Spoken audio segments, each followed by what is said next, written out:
people probably rarely think about what they would do if they found themselves in the world of an otome game. In one of these, everything looks very bright and colorful, and even the cups of tea exude warmth. At this moment, a beautiful girl with long red hair and a cute face is sitting at the table. Her bright turquoise eyes cannot go unnoticed and completely immersed in them. This is exactly what one of the handsome guys sitting opposite this girl is doing now.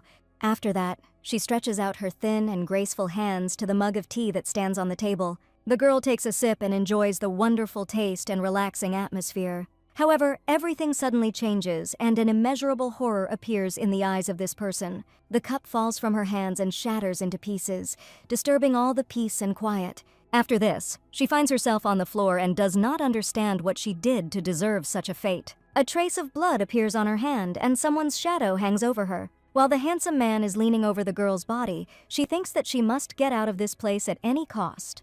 Meanwhile, the action takes place in a modern city in one of the low-rise buildings. A certain girl is in her room and talking on the phone, promising to send money as soon as she is free. At this point, she talks to her mother and asks if she knows what day it is. But she doesn't understand what her daughter is talking about, which makes the girl depressed.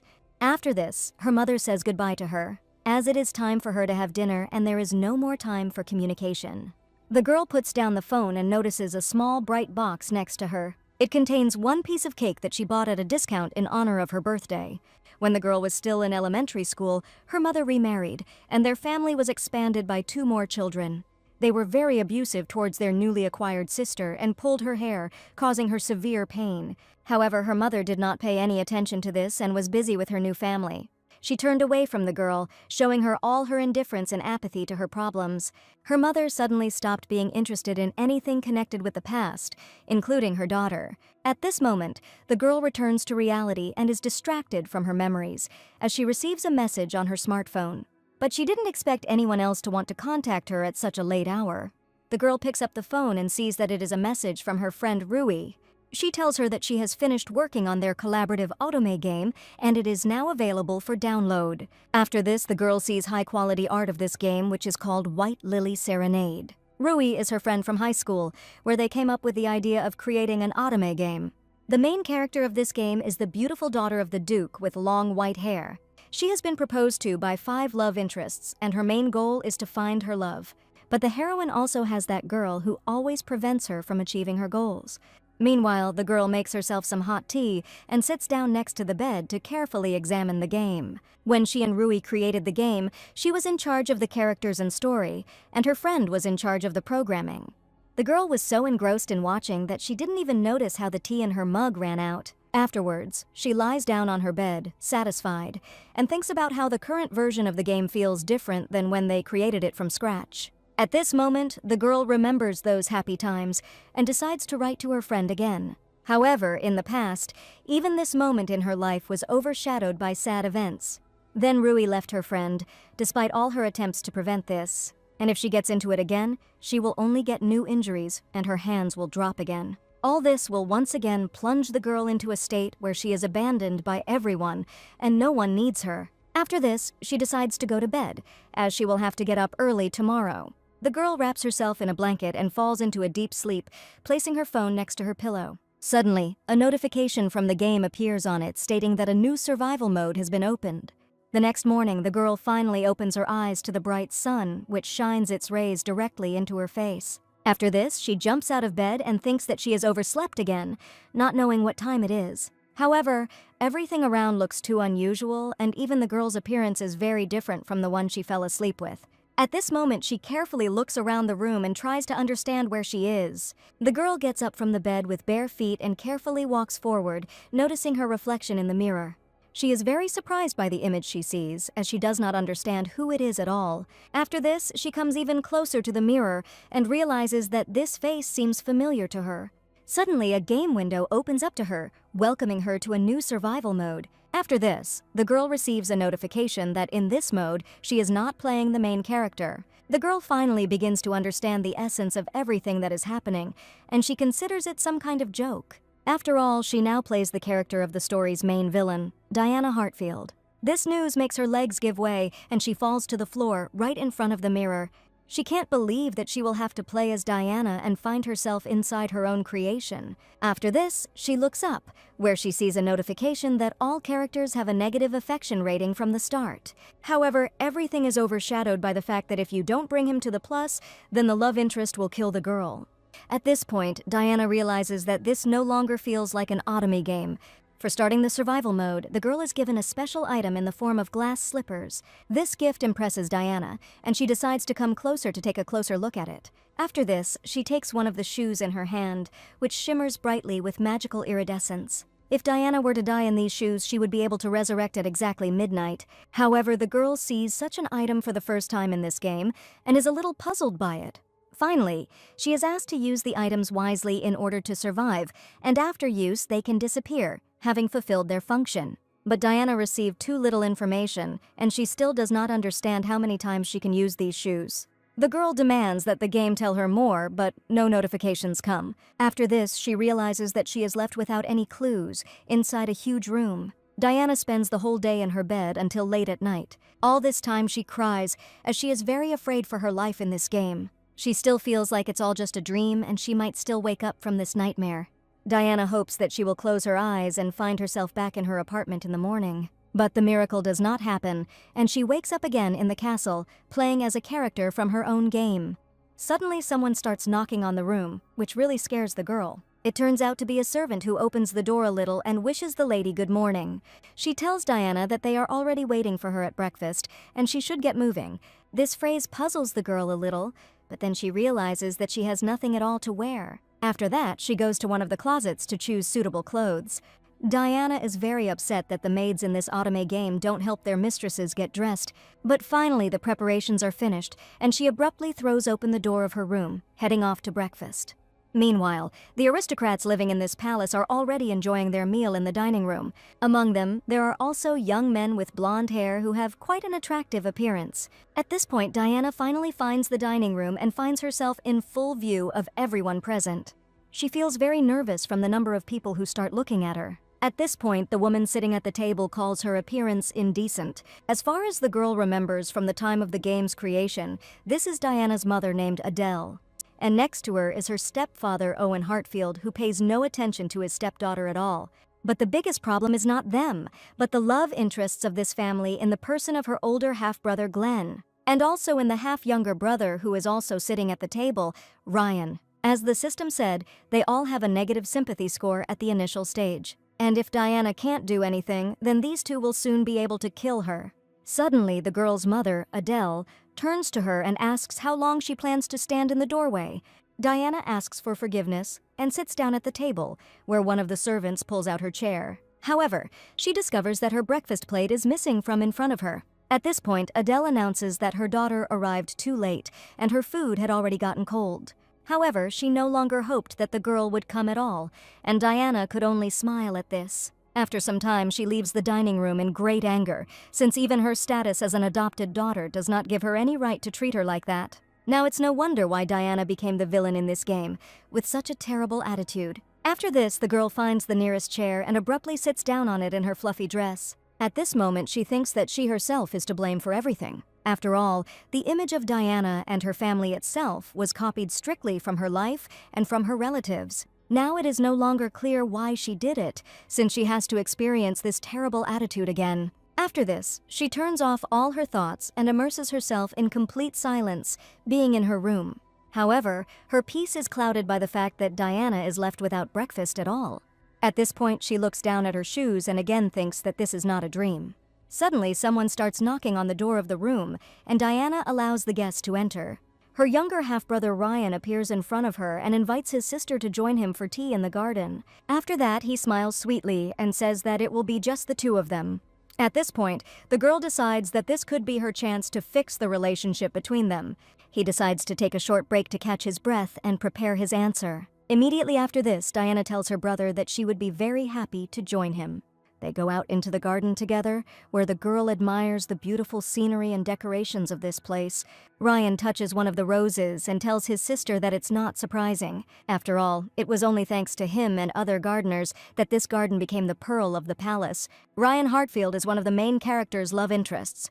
At the same time, he is the main villain's half-younger brother and a smart young man beyond his years. At this moment, Diana wonders what he would do if he wanted to destroy her. Meanwhile, they find themselves at a table in the garden with their stepbrother, who tries to distract his sister from her deep thoughts. The girl sweetly apologizes for being lost in thought and asks again what Ryan was talking about. The maid places a mug of tea in front of him, and the young man invites his companion to play a game. The thing is that one of the cups in front of them has been laced with poison. No doubt this news leaves Diana very puzzled, and she still hopes that it is a joke. But Ryan goes on to explain that the point of the game is to guess where there is no poison, and thus win. He, in turn, promises to drink the cup that remains without a choice. Diana thinks all this is nonsense, but her half-brother is ready to forgive her if she wins. However, the girl sincerely does not understand why she needs to be forgiven. But Ryan's eyes at this moment are full of seriousness and focus on his sister. After this, he says that the previous situation probably didn't mean anything to her. At this moment, Diana silently looks at her brother and doesn't even know what to answer him. Suddenly, she looks at the circles and realizes that she will have to accept the terms of the game. After all, a board appears above the table, where she is asked to choose either the left or the right cup. Ryan notices his sister's confusion and asks if she is scared. But the girl advises her stepbrother to be afraid too, since she can choose unpoisoned tea. To this, Ryan replies that he is absolutely confident of his victory in this game of life. These words make Diana think because there is no difference in tea. While she is trying to find even the slightest discrepancy in the similarities between the cups, her stepbrother asks the girl to hurry up. At this moment, she remembers that she put on glass slippers, and even in case of death, she will be able to reboot. She decides to give her choice in favor of the right cup and remembers her decision. After this, Diana creates absolute calm on her face and takes a sip of tea. Suddenly, blood starts flowing out of her mouth, which is due to the poison. The girl tries to cover it with her hand and experiences real horror, realizing everything that is happening. At that moment, the ill-fated cup falls out of her hands and shatters into pieces. She falls to the ground with her while her brother calmly watches her torment. Diana looks up and the silhouette of her killer is reflected in her pupils. This was the last thing the girl managed to see before her first death. After this, time quickly begins to rewind, returning Diana to the past. Suddenly, she wakes up in her bed and screams at the whole nightmare that is happening. The girl looks around and realizes that she is still alive. The glass slippers worked and she rebooted at exactly midnight. She's lucky that it's just a game and there's a chance to be resurrected just like that. However, next time her mistake could be fatal and she will no longer have a chance. At this moment, she becomes immersed in her thoughts and realizes that not everything is so simple. After all, if Ryan drinks the cup that remains, he will deliberately poison himself. Knowing how smart and talented her stepbrother is, such an outcome would be stupid for him. Finally, Diana realizes that she will not save her life even if she chooses the left cup. In connection with this, the girl comes to the conclusion that she needs some kind of hint. After all, she read that by collecting them, the main character could avoid unpleasant events or come to a favorable outcome. This scheme should work here too, but all that remains is to figure out where the clue was. With its help, Diana will be able to choose the right cup and save her life. She just needs to win this stupid game. But how does she know which cup will be poisoned this time? However, she has an idea that would work in reality, but it is unknown whether it will work in the game. Diana finds herself back at the garden meeting with her stepbrother, and once again the board with the choice appears in front of her. This time she takes the left cup and brings it closer to herself along with the saucer. After this, the girl adds milk to the tea, which flows into it in a thin stream. Next, Diana takes a teaspoon and begins to stir the resulting mixture with it. At this moment, she takes out a blackened device and reports that there was poison in this very mug. Ryan and the maid are very surprised by the girl's resourcefulness. After this, he turns his gaze to the servant and begins to look at her sternly. The thing is, her brother is too smart to leave a silver spoon on the table. However, an hour ago, she took action that helped her in this test. Diana carefully entered the kitchen while the room was empty. After that, she noticed the dinnerware sets and began to examine them carefully. Finally, the girl finds what she was looking for, putting herself at great risk. On the tray are the very spoons that are prepared for tea drinking. At this moment, a board appears in front of her offering to exchange the iron teaspoon for a silver one. It turns out that this was the very hint that the girl could use. By replacing the iron spoon with a silver one, she will not only save herself from death, but also raise Ryan's sympathy level. At this moment, the girl returns from her recent memories to reality and looks closely at her brother's scale. However, things are not as rosy as she imagined, because Ryan's score has dropped even lower. After this, he starts to smile and says that it looks like he lost this competition. But Diana still doesn't understand why everything happened this way, and where she could have made a mistake. At this point, Rain brings the cup of poison to himself and tells him that according to the rules, he must drink it. This statement from her younger half-brother makes Diana very scared, and she asks him not to do it. She says that she allows Ryan not to drink this tea, but in that case he will not play such games anymore. In exchange for such kindness, the young man asks the girl to still enjoy the expensive tea that he prepared especially for this day. Diana agrees to such a reconciliation and says that she will do it with pleasure. After this, the girl brings the cup to her mouth and takes a sip of the prepared tea. Meanwhile, Ryan puts his hands together and doesn't even touch the cups. Diana's younger half-brother watches her closely, as if waiting for something. At this moment, she puts the mug of tea to her mouth and is about to take a sip.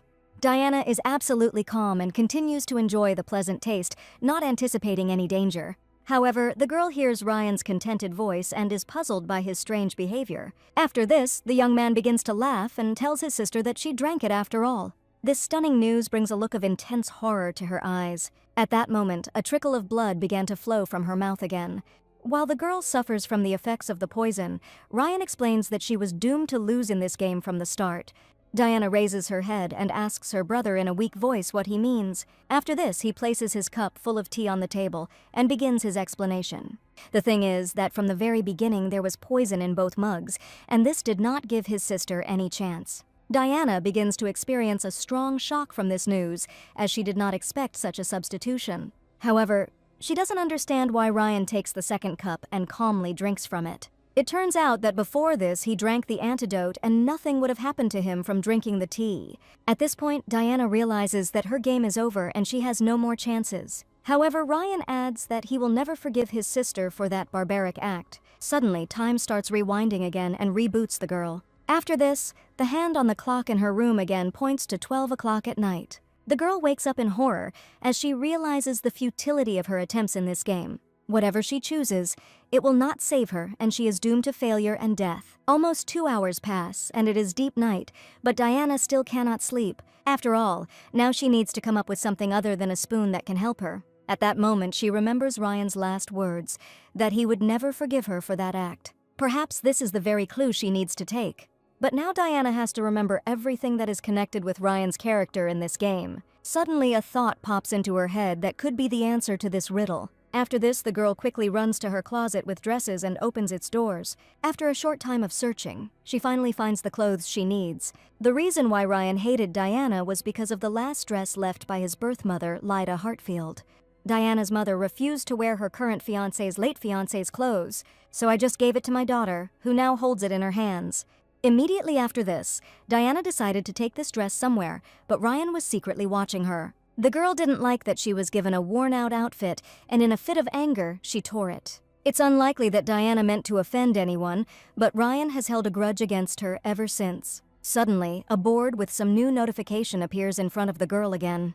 In it, she is asked to sew Layla's dress, and Diana understands that this is the very clue. After that, she starts repairing something dear to Ryan and realizes that she never thought she would be able to mend something in the game.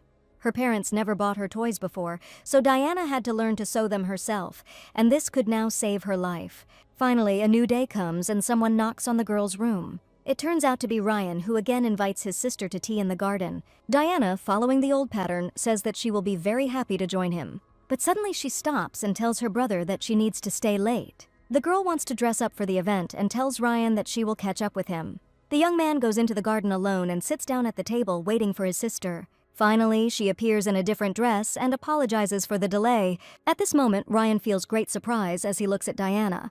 The thing is that she wore to the meeting the very dress that once belonged to his late mother. However, her brother is not happy even after Diana specially sews the dress as an apology. After all, he doesn't believe that she did it with her own hands, since she probably forced some maid to do it. But Diana suggests that Ryan himself ask all the servants if they helped her with this. After this, the girl says that mending the dress is still not enough to forgive her. After all, she encroached on the only memento left after his mother's death and sincerely regrets it. Suddenly, Ryan's score changes for the better and is now -5%. Diana is glad that this is at least some progress, although she hasn't yet reached the plus. After this, Ryan turns away from the girl and says that he will accept forgiveness only after Diana proves everything with actions. The girl agrees to these conditions, but her brother again offers to play a deadly game. But Diana already knows that there is poison in both cups, and there is no point in choosing. She again performs actions with the spoon and tells the young man that this tea is poisoned.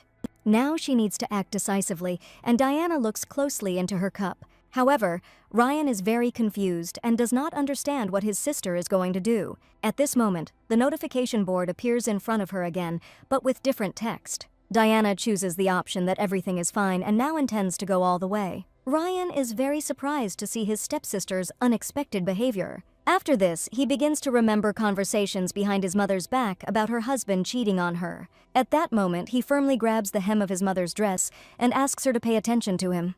Ryan noticed her sad face, and it made him think that his mother was in pain. These words make her think, because the news of her husband's infidelity really brings her great pain. But she hugs her child and tells him that as long as she has children, she will not be sad. After this, Diana asks her younger half-brother if everything is okay with him. These words were constantly repeated by his late mother, and now they will help to play on his feelings. And it was not in vain that Ryan himself brought the girl to the very garden that Layla loved so much.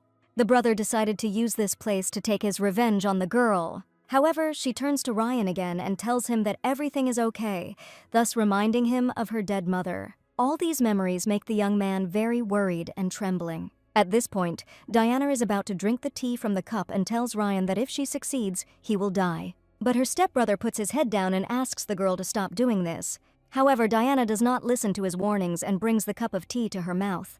At this point, Ryan's sympathy meter reaches 0 and he tries to stop his sister from doing something irreversible. But it is too late to change anything, and the cup of poisoned tea falls out of the girl's hands, having fulfilled its mission. After a short period of time, Diana's room is illuminated by bright rays of sunlight. The girl opens her sleepy eyes and thinks that she has died again. At this moment, the sun is already setting outside her window, and a pink sunset spreads from it across the entire sky. It's not midnight at all, which means Diana didn't die and didn't reboot after that. Suddenly, the girl rises from the bed and sees that her half-brother Ryan is next to her. He holds his hand tenderly and reverently on her wrist, and even managed to fall asleep since he did not leave Diana for a minute after the poisoning. After this, she says her stepbrother's name and he immediately opens his eyes. The young man feels joy that his sister has finally woken up and is interested in her well-being. Diana says she's fine, but she doesn't understand how she survived the poison. The moment the girl lost consciousness, Ryan immediately ran to her and picked her up in his arms. After this, he decides not to waste time and takes out a bottle of antidote. Ryan opens his stepsister's mouth and begins to pour the translucent liquid into her. Since Diana didn't drink much poison, her body shouldn't have suffered much damage. Still, Ryan wonders why his sister decided to drink the tea, knowing that it was definitely poisoned. To this, Diana replies that she has decided to proudly accept the poison prepared for her. But Ryan thinks it's stupid that the girl would do such a thing, knowing that she would die. However, Diana can only earn her stepbrother's trust through actions, not sweet words. After her words, Ryan finally admits that the girl is not lacking in intelligence after all. He asks his sister to sleep peacefully and tells her that he has forgiven her for that terrible act. Ryan heads to the door and says goodbye to Diana, calling the girl by name. At this point, she notices that his likability score has risen to 3%. Diana can't believe it's the first time her brother has addressed her by name. Moreover, she was able to bring the percentage of sympathy out of minus, and now he will not try to destroy her. Finally, a new day comes in the game, and the roofs of the majestic palace buildings are illuminated by the bright rays of the sun. Since the day Diana woke up in the game world, she was able to get some sleep for the first time. At this moment, a servant enters her room and informs her that everyone is already waiting for her in the dining room. The girl kindly agrees with the servant, who again urges her to hurry. But on such a beautiful day, she doesn't even care about the rudeness of the staff. Meanwhile, her mother Adele again asks her to take away her daughter's breakfast, as she sleeps late. The servant immediately approaches the table and begins to clear away the plate, which no one has touched. But suddenly Diana appears in the dining room in a chic dress and asks not to take her breakfast away. Now the girl knows what time she needs to arrive in order to make it to breakfast. After this, she sits down at the table and asks her mother to no longer decide for her about breakfast. In addition, since Diana is the daughter of a duke, she asks for a decent education for herself. But Adele only laughs at her daughter's request, since she doesn't even observe table manners. At this moment, Diana takes her knife in her left hand and holds a piece of meat with a fork in her right hand. After this, she cuts off a piece of meat and elegantly brings it to her mouth. The whole family watches the girl's actions closely and begins to feel shock. The thing is, as a child in the real world, she learned manners by expecting her parents to invite her to eat with her, but that never happened. Although it is unknown how her behavior will work in the game, Diana does not intend to miss the opportunity to get an education. Meanwhile, the girl has a defender who takes her side. It turns out to be Ryan, who offers to take on his sister's education himself and then hire a tutor. At this point, the Duke announces that his son is right and that he intends to do just that. Diana is incredibly happy that she was allowed to get an education, and the Duke took her side. Afterwards, she secretly smiles at her step-little brother and thanks him for his help. Meanwhile, his approval rating increased to 7%. But Ryan has another brother, Glenn, and he still has a negative attitude towards Diana. After a while, the whole family finishes their morning meal and leaves the dining room. Ryan heads to his room and Diana waves goodbye to him while her older stepbrother stands behind her. He tells her that he expected from the daughter of a high-class slut that she would be able to easily seduce his brother. At this point, his sympathy percentage is incredibly low and reaches -19%. Apparently, he was greatly influenced by the fact that Ryan began to treat Diana differently. After this, the girl understands that she needs to be on guard, since Glenn's desire to destroy her is at its peak. On the same day, Diana decides not to postpone her studies and goes to Ryan. Their classes begin to take place regularly, and the girl gains new knowledge every day. Her notebooks accumulate a huge number of notes from each lesson. One day after class, Ryan tells Diana that the lesson is over and he is heading to the capital. The thing is, he needs to buy flower bulbs for his beautiful garden. At this moment, the girl thinks about a trip to the capital and an idea comes to her mind. Diana decides not to miss her chance and she asks to go with her stepbrother. Ryan thinks about it and decides that with the help of this trip, he will be able to introduce his sister to the knowledge of botany. And on this beautiful, clear day, they get into their carriage and set off for the capital. During the trip, Diana constantly looks out the window, admiring the local scenery. After this, the girl decides to ask Ryan why he buys flower bulbs himself and does not ask the gardener to do it. The younger half-brother adjusts his glasses and explains that Diana thinks like an amateur. First, Ryan has to make sure the bulbs are fresh himself.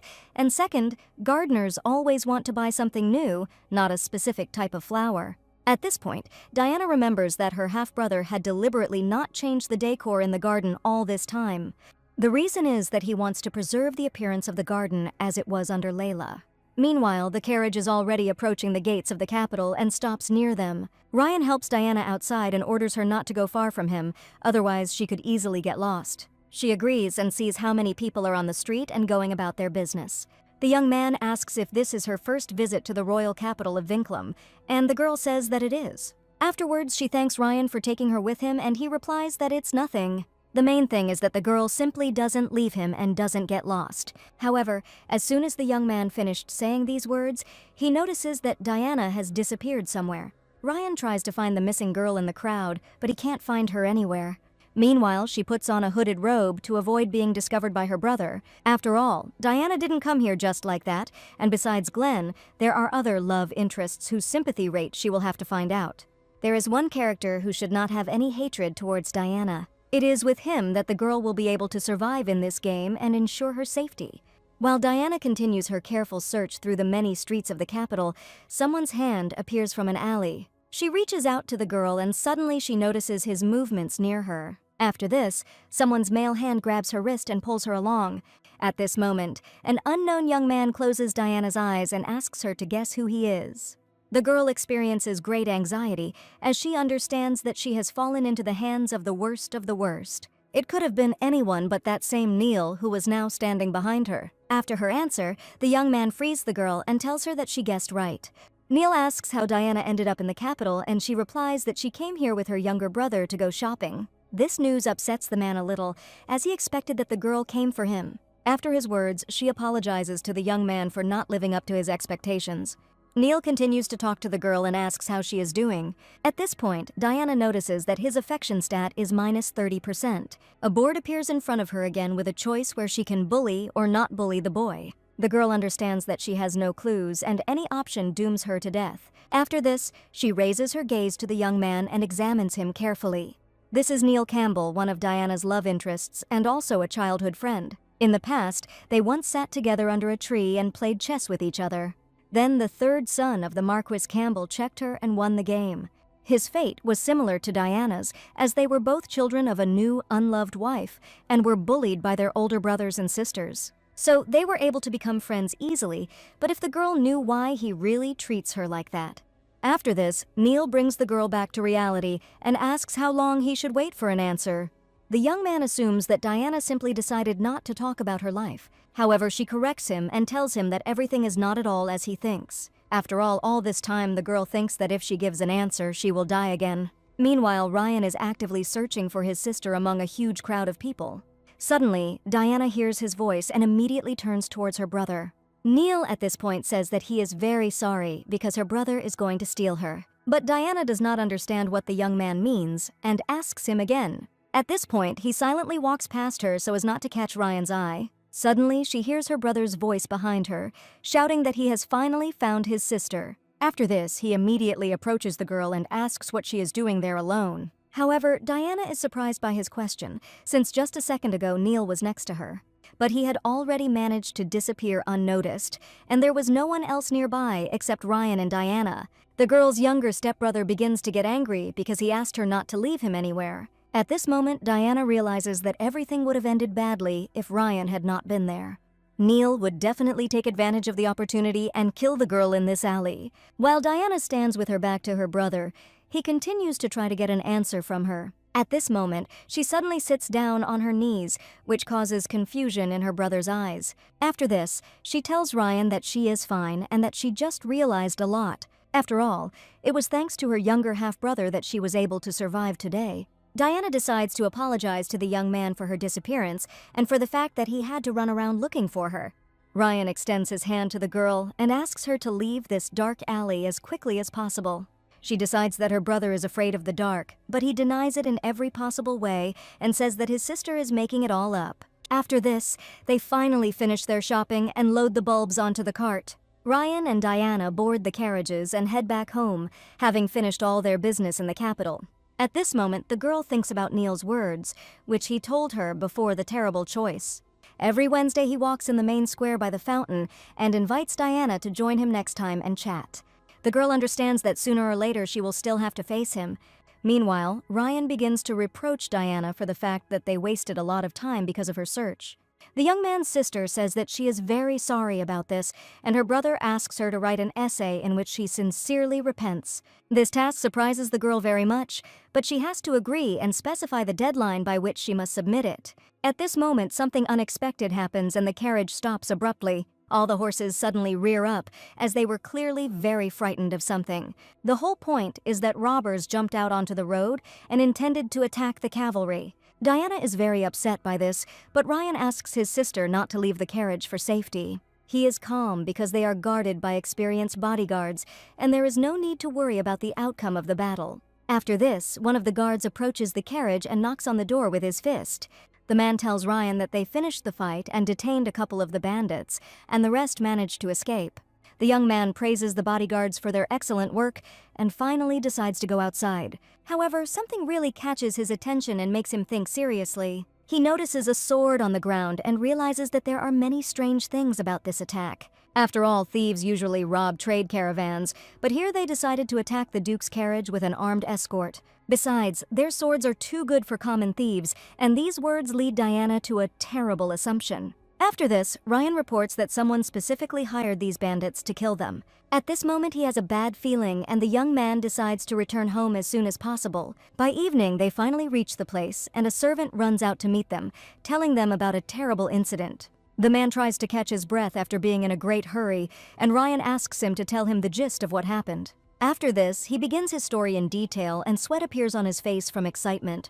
The events described by the servant cause great horror on the faces of Ryan and Diana. After all, everything that happened is only the beginning of a new terrible test. Meanwhile, in the game, the entire sky is covered with dark clouds and it starts to rain. One of the main character's love interests looks up and covers his face with his hand from the drops. In this position, he continues to stand in the rain and look at the dark sky. Just a couple of hours ago, the sky was absolutely clear and a falcon was flying calmly across it.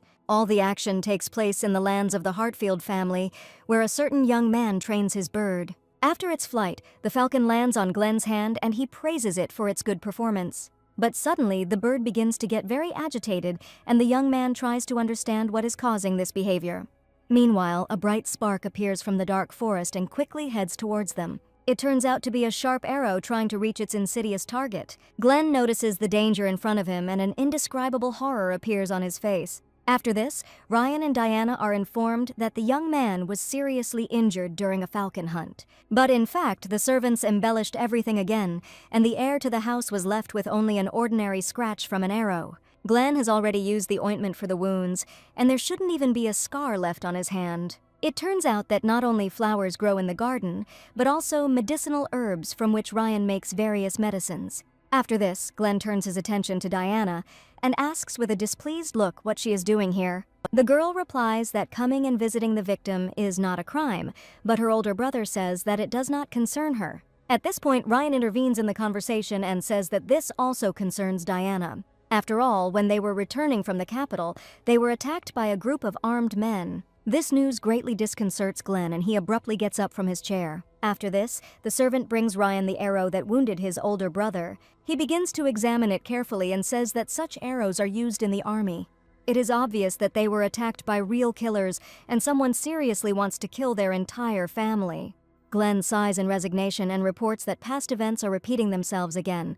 Ryan agrees with him completely, but Diana doesn't understand what he's talking about. The girl asks her brothers to share information and keep her up to date. At this point, her younger brother asks if his sister knows what their family is called behind their backs. After this, he explains that all people consider them a bloody duchy. These words greatly shock Diana, and she tries to find out what this is connected with. It turns out that in the kingdom, they are considered one of the two most powerful and influential families. However, they gain this glory by doing the dirty work to get the crown. But the more power, the more envious people, and those who want to avenge the death of a close family member. After these words, Glenn asks Diana to finally understand what it means to be a member of their family. He then adds that all this is just the tip of the iceberg, and Diana can't find anything to say. As Glenn said, this was only the beginning, as the maid who checked their food was found poisoned by the meat. After this, in the dead of night, they tried to burn down the Hartfield family's house, but the criminal was never found. Day after day, all members of the family were driven into a corner, and Adele even stopped going to breakfast. One such day, Diana asks the Duke where her mother is. Owen replies that she locked herself in her room out of fear and even refuses food and water. Glenn begins to mock his stepmother, who is shaking in horror, but his father corrects him. His son asks for forgiveness, and Ryan explains that such behavior is natural for a person who has encountered such an attitude towards their family for the first time. However, he is surprised that Diana is not shaking with fear at all, and she explains that she is stronger than she seems.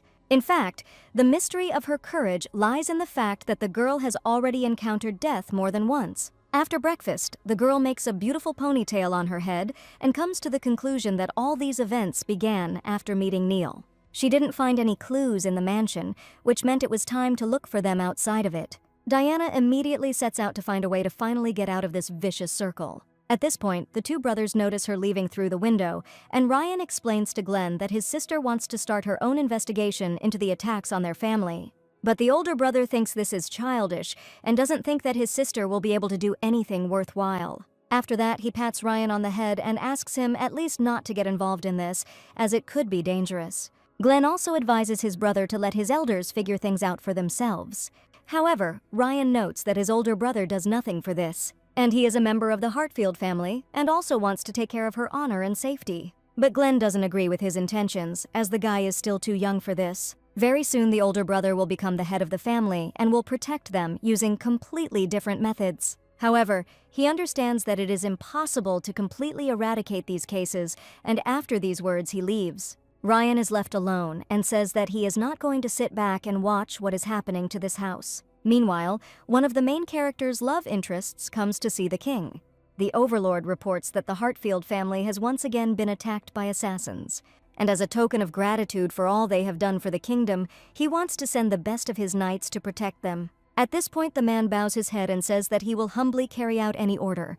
After this, the king replies that he relies on the head of the royal knights and entrusts him with this task. At this time, it is already 3 o'clock in the afternoon in the Hartfield family, and everything is still calm. The bright sun is shining outside the window, illuminating the rooms of the house with its rays. However, Lady Adele is still in great terror and shaking with fear. At this point, the whole family gathers together in the living room, where everyone sits opposite each other. Diana turns to her father and decides to find out who they are waiting for, but the Duke replies that she will soon understand everything herself. At that very moment, a knight appears on the threshold, asking for forgiveness for the intrusion. Diana turns her head in his direction and realizes that this is another love interest. It turns out to be Elliot Lane, who also has a negative sympathy rating for the girl. This man is the head of the Order of Royal Knights and has unique talents.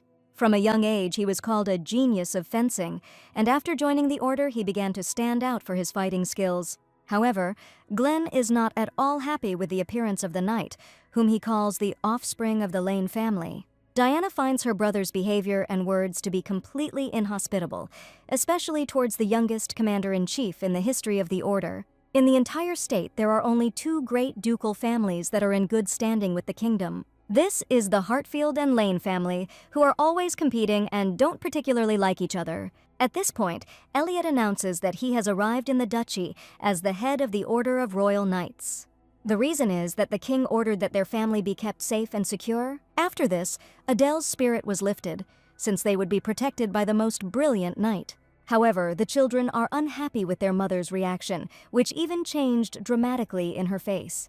After this, Elliot swears on behalf of the Royal Knights that he will find the culprit and put an end to the attacks on their family. However, there is one oddity associated with all these crimes, which in essence are not unusual. But the criminals know exactly when to attack the family, as if they can see every step they take. All members of Hartfield at this moment focus their gaze on the knight and continue to listen to him attentively. After all his assumptions lead to the fact that there is a traitor in their house. After these words, everyone starts looking at each other, suspecting one particular person. At this point, Diana feels uneasy, since she is not really guilty of anything. However, how to prove her innocence to people who have a negative sympathy rating towards her? At this point, Elliot explains that the traitor could be a family member or a servant. But now the protection of their home is under the jurisdiction of the knightly order, and they have nothing to worry about. After this, all the family members leave the living room, and Diana is the last one to leave. The girl realizes that the situation is now taking a radical turn. At this moment, she goes to the window and thinks about something intently. Suddenly, something happens that greatly surprises Diana and makes her turn around. Ryan notices her sister's concern, and she reports that she felt a cold breeze. But the strange thing is that the windows were closed all this time. A couple of days later, the Hartfield mansion is filled with knights from the order. In such an atmosphere, it is very difficult to look for new clues without arousing suspicion. However, today, Diana was still able to find something and place this item in front of her on the table. The girl managed to sneak into one of the rooms and found a box on one of the shelves. When she took it out, dust covered Diana from head to toe, since no one had touched this box for a long time. The girl opens the lids and finds a dagger there, after which the game board offers her to take it. But now, Diana doesn't know how he can be useful to her and whether she will have to fight with anyone at all. Moreover, if you take into account her fighting skills, then having a dagger turns out to be pointless. Nevertheless, Diana decides to get to know the find better and begins to open the case. The girl decides that her next target will be Elliot, since his sympathy percentage allows her to lure the knight to her side. With Glenn, the situation is more complicated, so for now it's worth focusing on the person who can protect her. After this, Diana ties the dagger to her leg and decides not to just sit in the room and tremble with fear. At this point, she gets up from the couch and decides to meet her love interest in person. She leaves the room and informs the knight's guard that she plans to go to the restroom. Diana walks around the entire mansion and does not find the person she needs, so she decides to go to the garden. But even there, the girl can't find anything of interest, although she has already managed to look around everything. At this moment, she finds herself in a small clearing in the middle of a large forest. Suddenly, the ground beneath her begins to collapse and form a small hole. However, with every second, this hole becomes deeper and gradually sucks Diana in. A strong horror appears in the girl's eyes as she can no longer get out of there. After this, the ground finally disappears from under her feet and Diana falls deep down. She realizes that she is trapped by someone and doesn't know what to do now. The girl reaches her hand up and tries to reach the surface, but all her efforts are in vain. But at that moment, a man comes to her aid and grabs her by the wrist. After this, he begins to lift Diana, who is frightened by everything that is happening, to the surface. Finally, the girl can already make out the face of her savior and understands that it is Elliot in front of her. After Diana is back on top, the knight inquires about her well-being. She replies that she is fine and immediately focuses her gaze on Elliot. His likability rating remains negative at -15%. The reason for this lies in an incident that occurred about a year ago. During the journey to the royal palace, Hartfield's carriage was attacked, but the Knights of the Order saved their lives. Despite all their help, Diana behaved with extreme disrespect towards them. Instead of showing compassion for the wounded knights, she called it an abomination. After this, the girl turns to her carriage and says that she cannot look at this. Instead of gratitude, she refuses to help the knights in any way and leaves them alone. It is not surprising that after such an act, Elliot began to dislike Diana. In this regard, the current Diana is interested in why the head of the knightly order decided to save her. To this, Elliot replies that he is simply following His Majesty's orders and ensuring the safety of his family members. After that, he asks what Diana forgot in this place, and she replies that she was looking for him. Elliot sighs resignedly and explains that he received a report about the girl's long absence, and her behavior looks terrible from the outside. Her selfish actions suggest that Diana is the culprit of everything that is happening. She replies that she didn't want it to happen, and at that moment, the sound of a falling dagger appears near them. This is the very weapon that the girl attached to her leg and which fell to the ground at such an inopportune moment. Elliot notices the dagger and begins to demand an explanation from Diana about it. The girl starts to smile innocently and says that it is just for defense. However, the knight does not believe Diana and his sympathy level becomes even lower. She didn't expect such a turn of events and such a sharp loss of sympathy points. After this, Elliot says that he will definitely ask Diana about her weapon later. Now it is much more important to examine the hole into which the girl fell. It is already evening and the knight takes the lantern in his hand, asking the knights about their find. At this moment, they are on the surface with Diana and are waiting for at least some news. Finally, the warriors report that this is a system of secret passages and the ceiling has collapsed from old age. Footprints were also found, and Elliot understands how the criminals could have entered the area undetected. After this, he praises his knights for their excellent work and suggests continuing the inspection tomorrow. At this moment, a notification appears in front of Diana that, thanks to her, Elliot learned about the secret passage. It is late night, and the Hartfield house begins to empty as everyone prepares for bed. Meanwhile, Diana remembers her discovery of the dagger and how she considered it a clue. But then she discovered a system of secret passages and still doesn't understand how these two things can be connected. After all, because of the dagger, her sympathy percentage dropped and now it's unclear why it's needed. One more wrong move like that in front of Elliot could lead to Diana's death. At this moment, the girl grabs her head and suddenly discovers a man opening the doors to the living room. This person turns out to be one of the maids, who should not be wandering around the house at such a time. Taking a closer look, Diana realizes that this is her personal servant, who is not fulfilling her duties towards her at all. After this, the girl becomes interested in what the maid has planned and what she is doing in general. However, the system does not give any options to get closer, and Diana decides not to get involved in this for now. The girl goes to her room and lies down on her bed to read a book. Suddenly, someone starts knocking on her door and Diana looks warily in that direction. At this moment, her personal maid appears in the room and apologizes for such a late visit. She informs the lady that the head of the knightly order is waiting for her in the living room and wants to discuss something. Diana is a little surprised by such a request, but understands that it is connected with the question about the dagger. After a while, they go with the maid to the living room, where there is no light at all. The servant asks Diana to go ahead, and at the same time she closes the door and also finds herself inside. However, the girl discovers that there is no one else in the living room except them. At this point, the maid begins to smile and announces that the mistress has come to the right place. After this, Diana seems to fall into a dark pool and does not understand what happened to her. She tries to remember the last events in which the maid came to her room. After some time, the maid brings her into the living room, where there is no one and the light is not on. The maid then picked up a large vase and swung it to hit Diana on the head.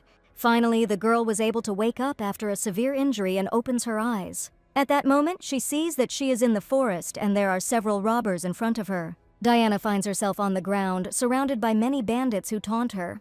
After this, she starts screaming and demands an explanation from these men about what they did to her. Their leader asks the girl to calm down and says that he is not going to kill her. At this point, he turns to Cindy, who turns out to be Diana's personal maid. He asks if anyone has noticed the loss, and the maid replies that no one cares about this girl. Diana understands that she is at a disadvantage, and her absence, at best, will be noticed in the forest. Moreover, she realizes that the rat all this time was this very maid.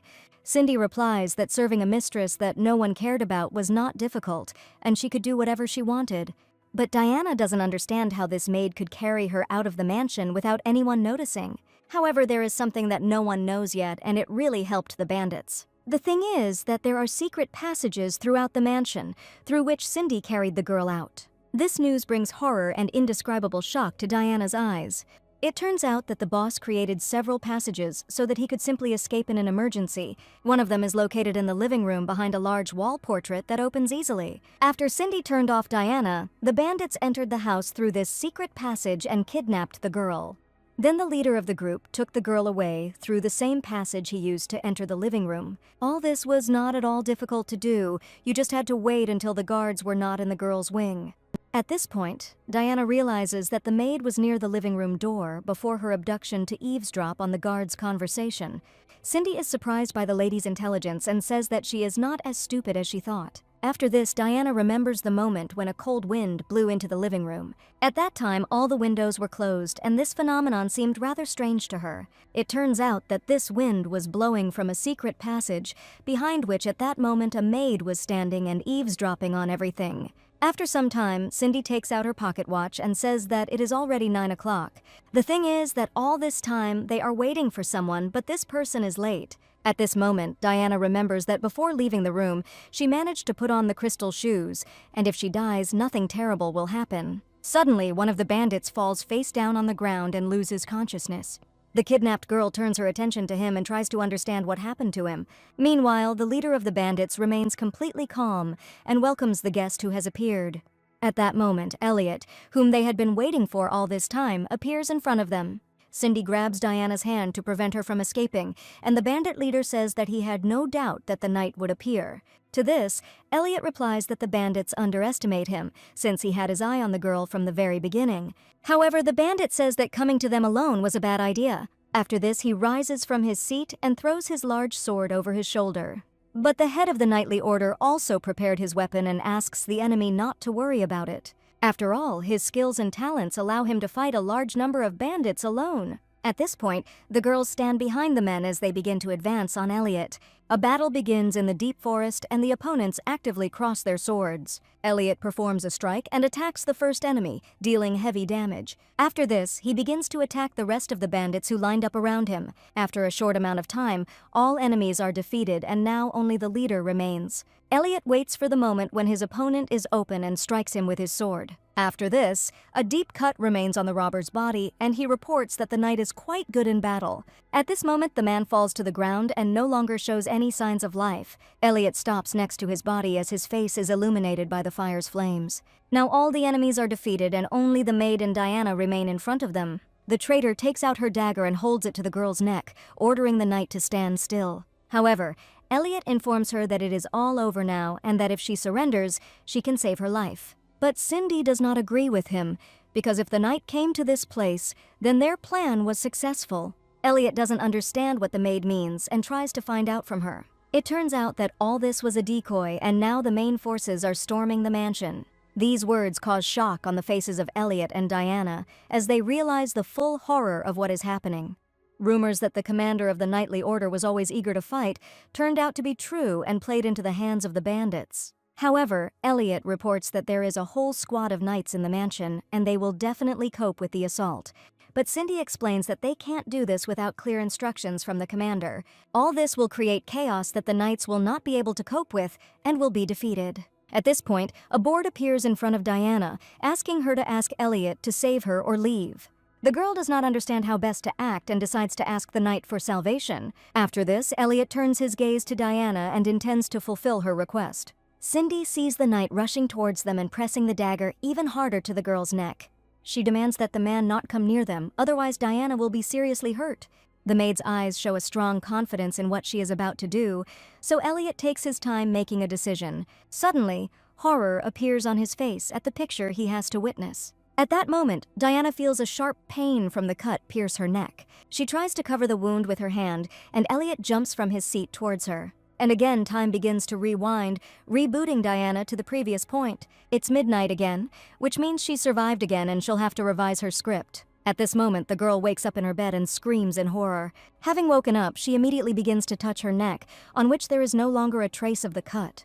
Although the feeling of horror and excitement has not yet gone away, Diana understands that she is alive and everything is fine with her. After this, she looks out the window and does not understand how much longer this will continue. The next day, she decides to take a walk in the garden and tries to understand which choice would be the right one. However, in Ryan's case, no matter what she chose, it ended in death anyway. Without the right hints, she would not have been able to cope with this test. At this point, Diana remembers Elliot's affection meter and realizes that it would be better to focus on that now. Only this time, it wasn't her love interest who killed her, but the mansion's personal maid. However, even if Diana apologizes to Elliot for her rude behavior, it will not be enough. On top of that, she has a feeling she's missing something since the dagger lowered Elliot's affection meter. At this moment, someone comes up to the girl from behind and lightly hits her on the top of her head with a book. It turns out to be Ryan, who noticed his sister in the garden, muttering something under her breath. He came there to enjoy the peace and quiet and read a book in peace. Diana apologizes for disrupting her brother's plans and says that she is ready to leave and not interfere with him. However, Ryan sits down next to her and says that he didn't ask her to leave and that the girl is acting strange today. Diana does look very worried, but she tells her brother not to worry. After this, she explains that he shouldn't be overly polite and that she understands perfectly well how much he hates her. At this point, Ryan hangs his head and says that his sister is right and he did treat her badly. However, now everything has changed and these words cause surprise on his sister's face. Of course, he couldn't stand her before and thought that playing at being a family with Diana was complete nonsense. But he was wrong because he didn't really know Diana, and he should have given her a chance from the very beginning. After this, Ryan adds that his sister can always share with him what is important to her. Diana silently clutches the hem of her dress with her fist and realizes that for the first time in her life she was able to hear these words. Tears appear on her face, and she begins to thank her brother for his concern. At this point, his sympathy rate increases to 12%. After this, he asks her to share her experiences and she wipes the tears from her eyes. Diana gets ready to talk and tells Ryan that she will need his help. After some time, she goes into the forest, counting on her brother's help. Now she just needs to find the hidden passage and tell Elliot about it. But now she's going to be more careful and not fall into this trap a second time. At this moment, she sees one of the knights nearby and asks him to call the commander. Elliot doesn't keep us waiting long and sends his warriors out to inspect the passage again. A sign appears in front of Diana again, saying that thanks to her, the head of the knightly order found a secret passage. After some time, she returns back to the mansion and the maid goes into her room. She announces that dinner is ready and the whole family is waiting for her at the table. After this, she leaves the lady alone, who is very surprised that she was called so early. This may be because the secret passage was found in the morning and the route immediately changed. In this case, Diana decides that now is the time to take the dagger with her. The girl ties it tightly to her leg and covers it with the hem of her dress. Now she is serious about catching the maid red-handed and handing her over to Elliot. This way she can kill 2 birds with 1 stone, and with these thoughts, she goes to dinner. Diana carefully opens the door and looks inside the room, looking for any obvious danger. The girl realizes that Cindy is already inside the passage and it's time to expose her. She approaches the secret door behind the large portrait in the living room and begins to open it. After this, she discovers a maid who is descending down the steps of a secret passage. Diana orders the girl to stand still and tells her that she knows everything about her plans. Suddenly, there is a sharp weapon near her neck again, and the man says that it does not concern her. At this point, he offers Cindy to take her hostage, and Diana tries to figure out where he came from. The girl clenches her fist tightly and thinks that this is another failure for her. After this, she reports that it happened earlier than planned, but the lady must go with them. Cindy closes the door behind her as Diana looks towards the exit with a hopeless expression. However, she now has an advantage, as she has a dagger under her dress. After some time, Diana again finds herself in the middle of the forest, surrounded by bandits. Their leader didn't expect that she would be able to discover the secret passage so easily.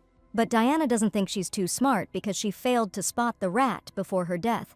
Moreover, it was a mistake to expect that she would be able to catch her red-handed so easily. But apparently this event, just like the tea party with Ryan, cannot be avoided. After this, the leader of the robbers says that now they will wait for the prince, who will gallop after the girl on a white horse. Diana realizes that everything is going according to their plan, and Elliot is already rushing there, after which he will begin a battle with the bandits. However, at the same time, the storming of the mansion will begin, and the girl will have to make a decisive choice. She clenches her fist tightly again as she finds no clues in this situation.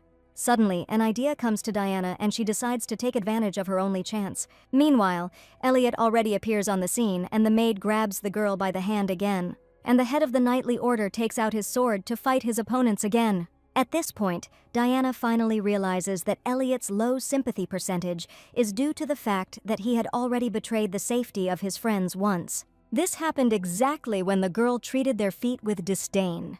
At that moment, he did it for Diana, who did not even appreciate the life and health spent on her protection. Finally, the moment comes when Elliot has dealt with all the bandits and focuses his gaze on the girls. Cindy again holds the cold dagger to Diana's throat and orders the knight to stay away from them. However, Diana understands that Elliot will not make the same mistake again and will not want to save her. So she decides to help herself and asks the knight not to worry about her safety. But Elliot is very surprised by her choice and does not understand why the girl made such a decision. At this moment, Diana lifts the hem of her dress and is about to take out the hidden dagger from there. She tells the knight that she will take care of herself and swings her weapon at the maid. A look of shock appears on Cindy's face as she did not expect this turn of events. Diana holds a dagger in front of her, and the board with the choice that has appeared is reflected in her pupils. In it, she is asked to cut off her hair, which the maid grabbed. At this moment, she realizes that if she had had the dagger from the beginning, she would have been able to avoid death. After this, she makes the right choice and cuts her hair without thinking. Diana is finally freed from Cindy's grasp, leaving her with only a shock of her curls. Meanwhile, Elliot watches everything closely and cannot take his eyes off this spectacle. The maid understands that she is left with nothing, but she can no longer do anything in this situation. After the girl frees herself from the villain's hands, she immediately heads towards the knight. He manages to grab her hand and demands that she immediately run behind him to protect herself. At this time, the head of the knightly order pounces on the servant and swings his sword at her. He decides to leave the girl alive, so he hits her in the back of the head with the hilt of his sword. Diana is glad that she managed to avoid death, but it turns out that the clue must be picked up only at a certain moment. Otherwise, it will simply disappear, which makes this game even more unbearable. After this, the girl tells Elliot that it is time for them to return to the mansion as her family is in danger. At this moment, the knight's white horse begins to rush home at breakneck speed. Diana sits behind Elliot and holds on tightly to his body to keep from falling off the horse. She presses herself tightly against his back and suddenly sincerely asks for forgiveness for her actions. However, Elliot reveals that it is not her fault that she was taken hostage, but Diana apologizes for the incident that happened a year ago with his wounded comrade. The knight remembers this day very well and decides to ask Diana why she treated him like that. Now, in order for Elliot to accept the girl's apology, he must find out the real reason for what happened. This reason lies in her past, when Diana was still a very young girl. In truth, she had been wary of men since childhood, and it was not her fault. The girl's mother was an elite prostitute, so their house was often visited by various clients. Among them were those who beat the girl until she was bleeding for the sake of ordinary fun. Her mother didn't see anything wrong with it either and had fun with the client, watching her daughter with laughter. Since then, any sight of blood brings back bad memories for Diana, which is why she reacted this way to the wound of the man who protected her. After this, the head of the knightly order says that she should not apologize to him for her actions. Diana realizes that Elliot is right, because his comrade only wanted to protect the girl. In this regard, she promises the knight to apologize to that warrior and notices that his sympathy stat has improved. It's deep night outside and a bright crescent moon appears in the sky, but in the meantime, terrible things are happening in the mansion. The entire building is on fire, and the knights are trying to protect the Hartfield family from the attack of bandits. They cross their swords with their opponents and fight bravely, risking their lives. At this moment, Elliot appears at the scene of the battle and orders his companion to stay put and rely on him. After this, he turns to his warriors and orders them to listen to his leadership. He reports that he is late, but the Order of Knights has no enemy that it cannot defeat. With these words, Elliot raises his sword up and thus inspires his soldiers before the battle. While the knights rejoice at the appearance of their commander-in-chief, Diana quietly tries to sneak somewhere. She disobeys Elliot's order because she urgently needs to go somewhere. The girl walks around the burning house and finds herself in front of a gazebo located in the garden. After this, she makes a loud cough, thereby signaling to someone about her presence. At that moment, Ryan appears in front of her and tells his sister that he has everything ready. 10 hours earlier, the girl asked her brother to help her. She was worried by the maid's words that without their commander, the knights would not be able to repel a sudden attack. Because of this, they will need a lot of medicine for the wounded, a supply of which only Ryan can produce. At that moment, a board suddenly appears in front of her with the choice to ask her brother for help, and she realizes that he was the main detail of this origin from the very beginning. After this, Diana turns to Ryan and asks him to make the healing ointment in maximum quantity. He says he can do it, but he doesn't understand why his sister needs so many medications. The girl explains that they don't know when the opponents will make their next move and how many people will suffer. Ryan understands that caution won't hurt them, and in the midst of the battle, he tells his sister that everything is ready. Diana expresses her deep gratitude to him, since their salvation depends on it. At this moment, her stepbrother notices the cut hair and asks the girl what happened to her. Diana says that a lot has already happened and she didn't want to worry her brother. Ryan is glad that his sister is at least not injured, and after this conversation, they move on to the most important thing. After this, he opens the door to the room and invites Diana to go inside. The girl looks up and discovers a variety of medicinal plants. At this moment, Ryan places a box on the table in front of her, which contains all the healing ointments. He agrees with his sister's words that the enemies made their move when they didn't even suspect it. The girl thanks Ryan for his work and asks him to help take all these medicines to the wounded soldiers. Her brother doesn't even hesitate and says that he will definitely help her in this matter. Meanwhile, the mansion building is increasingly ablaze with fire, which does not even think of decreasing. Many wounded warriors are at the wall, trying to stop the bleeding from their injuries. At this point, several defeated bandits are tied with rope and immobilized. Elliot is glad that they managed to fight back, but his soldiers took a beating in this battle. Suddenly, Diana and Ryan appear among them, asking about the number of wounded. The head of the knightly order turns his head towards the girl in surprise and does not understand what is happening. Diana explains to him that she wants to help the victims, and Elliot replies that there are 30 wounded here. After this, the girl puts the box of medicines on the ground and takes out one of the ointments. He walks up to one of the wounded soldiers and takes his injured arm to treat it. Elliot watches with great surprise the actions of Diana, who this time decided to help his warriors. He decides not to remain indifferent either and asks the girl what he can do. At this point, Ryan joins the conversation and asks the knight to follow his instructions, handling the jars of ointment carefully. After this, he adds that he should thank his sister, since she thought everything through 2 steps ahead and was prepared for this outcome. Meanwhile, she continues to run around with a box of ointments and tries to help each soldier as quickly as possible. Elliot is amazed by the girl's selflessness and the fact that she took care of the health of his knights in advance. While Diana is treating the wound of another injured soldier, more people appear near her. They say that they cannot just watch her work alone and offer their help to the warriors who protected their family. The girl is very grateful to these people who ask her to participate in healing the wounds. Finally, morning comes and the rays of the just-risen sun begin to fall on the mansion. At this time, Diana sits down on the ground in a dress that is already quite worn out and dirty. She breathes a sigh of relief that it's all over and the medicine cabinet is completely empty. After this, Elliot comes up to her and is going to tell the girl something important. The knight asks her forgiveness for his carelessness, because of which Diana had to lose her long hair. However, she is glad that she is still alive, because unlike life, hair can be grown.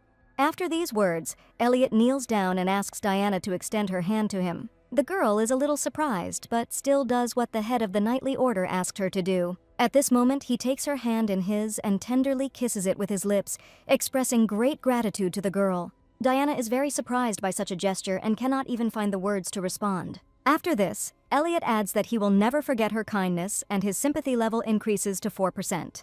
Diana is very touched by these words and the fact that she was still able to restore the knight's trust. At this point, he asks the girl to stand up and gently holds her hand, helping her to get up. After some time, Elliot returns to his knightly duties in the kingdom and trains soldiers. After honing their combat skills, he gives the warriors an hour break, after which their self-training will begin.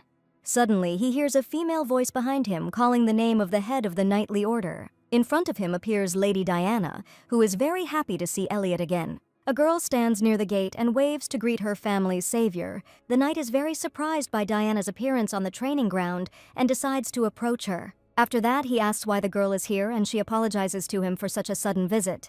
But this meeting is very important for her, as she intends to apologize to the soldier whom she once failed to help. At this moment, Elliot remembers the girl's words that she intended to personally ask his comrade for forgiveness. The knight is very surprised that Diana said all these words seriously, but she reminds him that he himself offered to personally apologize to the soldier. After that, she thinks, and there is an awkward pause between them, as Diana has just raised her tone at Elliot. The girl decides to apologize to the head of the knightly order and explains that she simply did not have lunch before visiting him.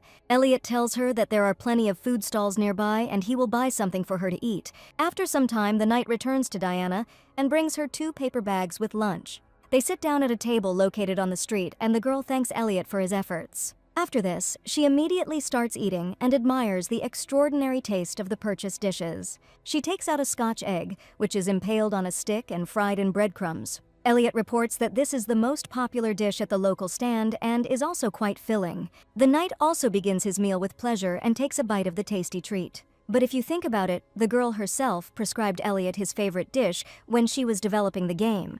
After this, he reports that Phil is not at headquarters now, but should come very soon, and then Diana will be able to apologize to him. At this time, he decides to inquire whether anything strange has happened in the Hartfield house since the attack. The girl says that they are completely safe now, but the knight does not think that this is the end. These words frighten the girl a little, and she asks Elliot to tell her more about his assumptions. It turns out that the knight personally interrogated the leader and the maid, but they turned out to be ordinary mercenaries. It turns out that the real criminal is still at large and the bandits didn't even know his identity. He always wore a hood and hardly spoke, so even the gender of this man is unknown to anyone. After this, Elliot says that he will continue the investigation and the Hartfield family should not relax. However, he asks Diana not to worry as he does not intend to repeat his mistakes next time. After all, in some ways those bandits were right, and a knight cannot simply give orders like a commander-in-chief. Elliot always rushes forward, holding his sword at the ready, and cannot bear to watch his comrades fight alone. It was because of this that so many people suffered on that fateful day. His desire to help his comrades even suggests that he does not trust them. But Diana rushes to reassure Elliot and says that she is the same and always tries to cope with everything on her own.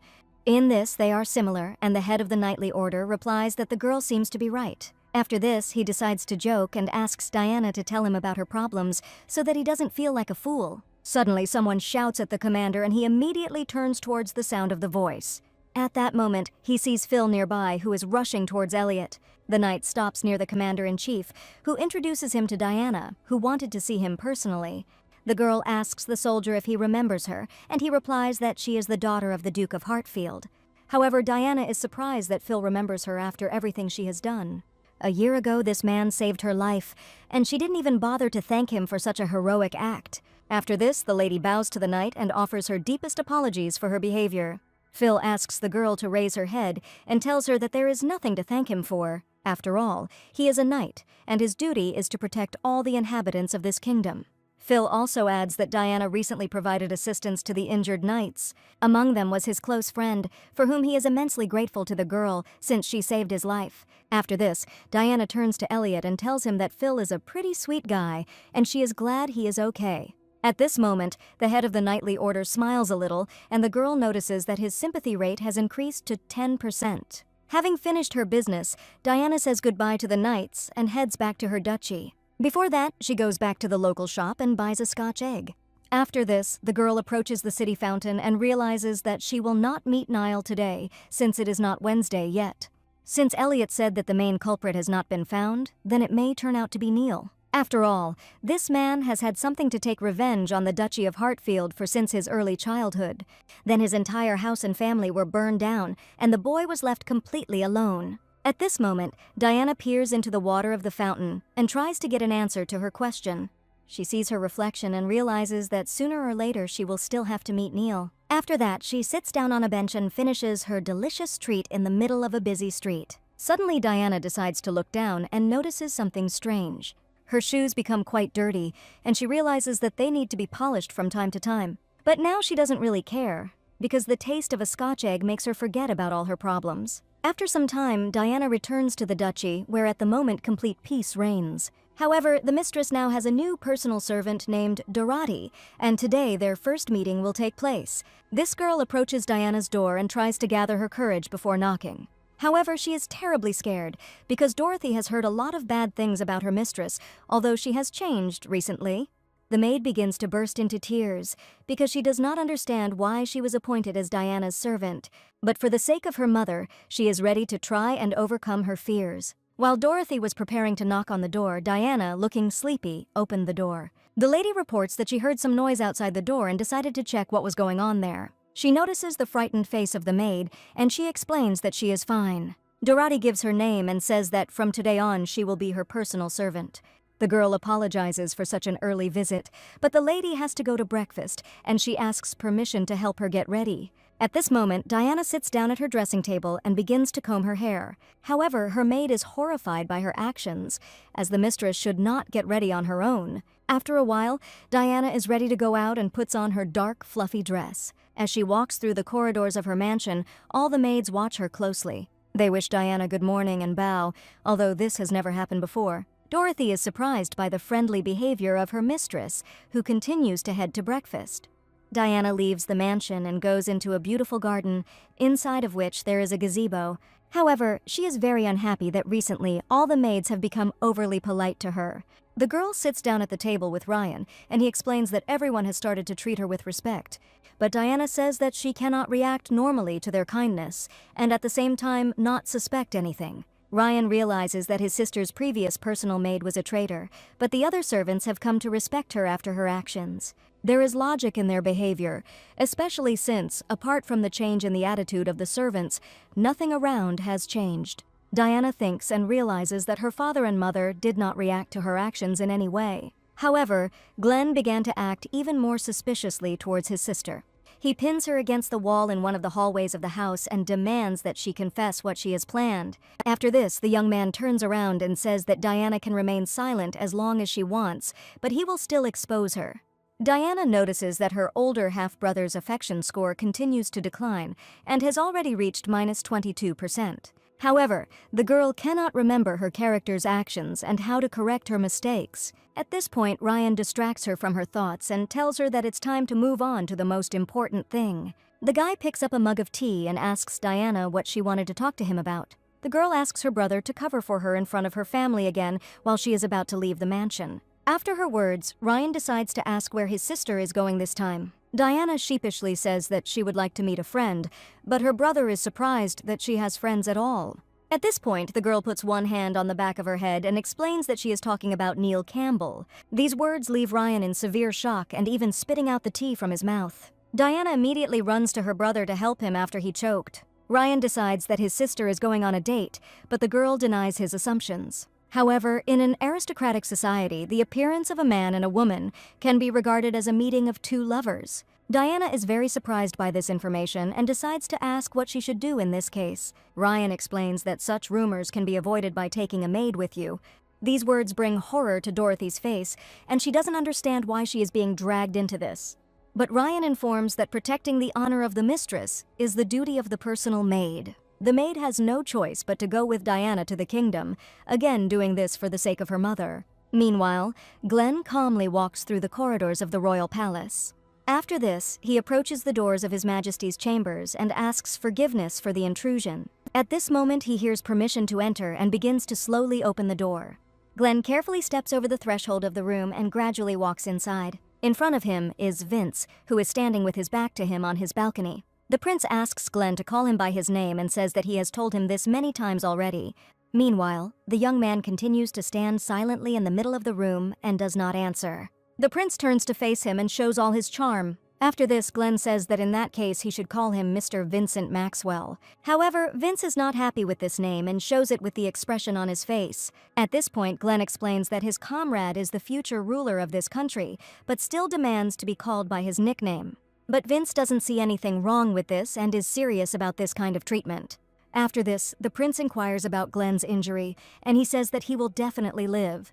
Vince goes on to add that during the recent attack on Hartfield Manor, Lady Diana saved many soldiers.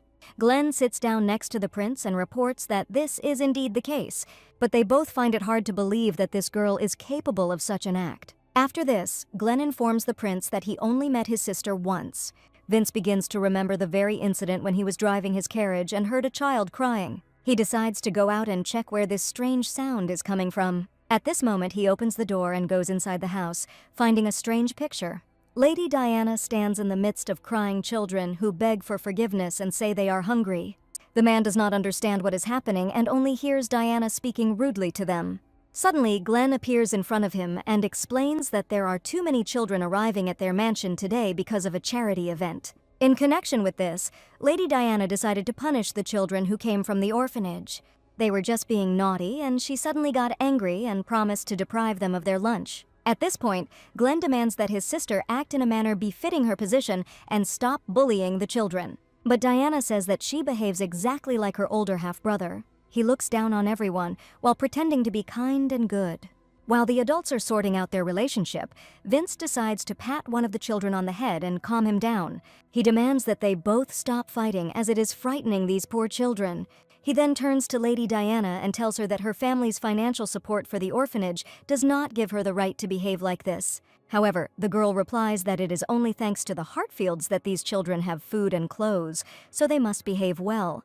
But Vince is sure that Diana was just lucky to be in this family, so she has no right to say that. These words really anger the girl, and a strong rage appears in her eyes. After this, she starts screaming that no one has any right to talk about her like that. At this point, the young man decides to introduce himself and calls himself Vincent Maxwell. Diana realizes that this is a member of the royal family, and this news shows shock on her face. Her expression immediately changes and she apologizes for her rudeness, inviting Vince to settle in the house. However, such feigned politeness will no longer help the girl, since she has shown her whole self. After this, Vince returns to reality, and Glenn tells him that he will never believe that Diana has changed. But he is very angry that everyone has so quickly forgotten her many bad deeds. Vince tells him to rest in peace and explains that gentlemen should stay out of danger. These words bring Glenn to his senses a little, and he replies that his comrade has started speaking in strange words again. After this, he grabs his head and says that he wants to ask the prince something. He is interested in the man who decided to advise the king to send an order of knights to protect their family. Glenn assumes that it is Vince and decides to ask his friend directly about it. But the prince pauses and does not answer the member of the Hartfield family. After a few seconds, a slight smirk appears on his face as Glenn figures it out. After this, Vince reports that he is surprised by his friend's ability to quickly understand what is what. At this moment, the prince stretches out his hand and turns it palm up. He explains that the most powerful political geniuses from the Hartfield family are located on this thicket of scales. And on the other side of the scale are the excellent swordsmen of the Lane House. After this, he joins his hands together and says that if both of these families bury their hatchet, they will be able to strengthen the entire kingdom. However, Glenn lets out a resigned sigh and tells Vince that he's back to his old ways. But his plan, with the help of the Lane family, worked perfectly, and the Hartfield family remained alive. Thanks to this, Vince is closer to his goal and is going to put it on the map. Today, his mission on the agenda is to figure out how to unite the entire aristocracy. After all, in this way, he will be able to provide the kingdom with a wonderful, bright future. Meanwhile, in the city square near the fountain, everyone gathered to see the performance. At this moment, Neil stands in front of the people, holding daggers and colorful balls in his hands. He begins to juggle dangerous sharp objects and handles them deftly. After this, the man throws one of the daggers into the air and spins it vigorously. Some people in the crowd cover their faces with their hands as they are very frightened by such a performance. But Neil deftly catches the falling dagger, which does not cause him any harm. After this, he bows low to his audience and announces that the performance is over for today. At this point, the audience begins to put coins in his suitcase and eagerly awaits his next appearance in a week. But Neil, meanwhile, is busy thinking about the fact that Diana did not come that day either. He has already decided not to come to the fountain anymore when he sees a familiar hand next to him, which holds out a flower to him. The girl says that she would be sad to lose a friend like him. Neil looks up from where he sits in front of his suitcase and is very surprised. After all, he sees Diana in front of him, asking for forgiveness for being late with the meeting. She praises him for a great show, and Neil continues to stare at her. Suddenly he notices that she has cut her hair, and Diana explains that she simply changed her hairstyle. Neil was very annoyed by this, as the girl's long locks were very beautiful. After this, he asks about her strange cape, and Diana reports that she had to escape from the mansion unnoticed. At this moment, she extends her hand to him and asks her friend to rise from his knees. The girl invites Neil to take a walk around the Capitol, and they leave the Fountain Square. Before she left, she managed to talk to Ryan about Neil Campbell. He told her that before he was taken into the family, he was the son of the Marquis of Baker, who died with all his family in a fire. Diana heard about this and is aware that Neil was the only survivor of this tragedy. However, things are not so simple because the Hartfield family had a hand in this misfortune. At this moment, the girl lowers her gaze down as she regrets it. After all, the head of the Baker family was a political rival of her stepfather, and the Duke could think of nothing better than to destroy his entire house and his entire family. As a result, the poor child was left without a home and without his beloved parents one day. All the relatives learned the truth and were afraid to adopt Neil, not even trying to restore the former greatness of the family. In connection with this, distant relatives from the Campbell family decided to take in the boy. But on the day his family died, Neil vowed to destroy every single Hartfield. This is exactly how Diana made it when she was coming up with the story of the characters in this game. Ryan notices his sister's extreme dejection and decides to ask if she is okay. She replies that she was just thinking, and her brother explains that he is aware of her friendship with Neil, who could use this for his own purposes. And this is indeed true, since the young man took advantage of Diana's loneliness to get closer to the enemy. The reason for his low sympathy is that from the very beginning he saw the girl only as a scion of the Hartfield family, whom he swore to exterminate. It is for this reason that Diana decides to meet with Neil, who hates her so much. At this point, Ryan starts to smile and says that it looks a lot like his sister. After a short walk, Diana and Neil start playing chess, and the young man decides to ask how her younger brother covered her up from the family. He says he is glad to hear that Diana has improved her relationship with at least one member of her family. At this moment, she remembers the previous choice of the game when they met and understands why it was exactly like that. The whole point is that Neil wanted to find out about the situation in the house and what kind of relationship she had with family members. Diana takes a sip of coffee and understands that with a man who has sworn to destroy your family, you always need to be on your guard. After this, Neil says that he didn't think that the girl liked coffee without anything, but she smiles and explains that she managed to fall in love with him during their meetings. At this point, Neil gets up from the table and invites his companion to continue their walk. Diana agrees, but before doing so, she makes her move in chess and checkmates her opponent. Neil is very discouraged by his loss and does not understand how it happened. But the girl decides not to focus on this and invites the young man to take her for a walk. Although some excitement can be seen on his face after losing, he still agrees to move on. The first thing the couple does is go to one of the local shops to buy some jewelry. After this, Neil decides to show his show again and performs in front of the audience, juggling balls. At this moment, Diana lowers her hand to her bag and closes its pocket. She thanks her companion for a wonderful day and is glad that she bought herself a lot of jewelry. However, Neil asks her not to rush, as this is not the end of it. He asks the girl to go with him to show her an interesting place. Diana turns and follows Neil as he leads her to a deserted area. They find themselves in the middle of a street where it is already gradually starting to get dark. After this, Neil takes Diana to one of the large houses, which is closed by a gate. The girl begins to feel very scared, but the young man grabs her by the waist and leads her forward. He asks Diana not to run away, as he promised someone that he would bring the girl to this place. Neil opens the door and invites the girl to the most unusual place in the royal capital. After all, he has one ticket to enter the black market especially for Diana. The girl goes inside the mansion, where everyone present wears masquerade masks on their faces. A box opens for them containing rare precious stones. People are ready to pay many gold coins for these valuables in order to become their owners. Neil also enters the mansion with Diana and finds himself in the middle of the ballroom. But he does not intend to take part in the dance, but goes down into the dark room. At this moment, Neil holds a candle in his hands to light the dark steps. A month earlier, the events unfold in the house of a man who shakes tobacco from his pipe into an ashtray. He sits in his soft chair and greets a man named Greiman. This man turns out to be Neil, and he decides to ask what he did to deserve a meeting with the manager himself. John announces that he has a special order for which he is willing to pay generously. Neil then tries to brush away the pungent tobacco smoke and asks what he should do. The manager makes his look as serious as possible and announces that he must bring Diana Hartfield to his house. But Neil didn't expect a task that would be related to this girl and is a little surprised. It turns out that someone was so annoyed by this girl that the client wanted to see her head. Neil starts laughing and says that he can't betray a friend he's known since childhood. But Joan explains that this man has something more important than his girlfriend and says the name Neil Baker. Since the young man hid his true identity and called himself Grayman, these words leave him stunned. After this, he tries to find out from the manager where he got all the information about him. But Joan starts laughing and says that the mask of the merry fellow has finally cracked. The manager has seen many like Neil and knows all about his friendship with Diana and the young man's past. All his actions only indicate that he keeps the girl close to him for the sake of revenge. After this, Neil decides to find out what he will get if he brings Diana to this house. Joan promises him that she can provide solid evidence that the Marquis of Baker's family was killed by the Hartfield family. After some time, Neil finally brings Diana to the mansion and visits her in the dungeon, praising her outfit. The girl at this moment is sitting behind bars with her hands tied and wearing a very vulgar dress. She demands that Neil let her out, but he demands that the girl shut up since no one will come to her aid anyway.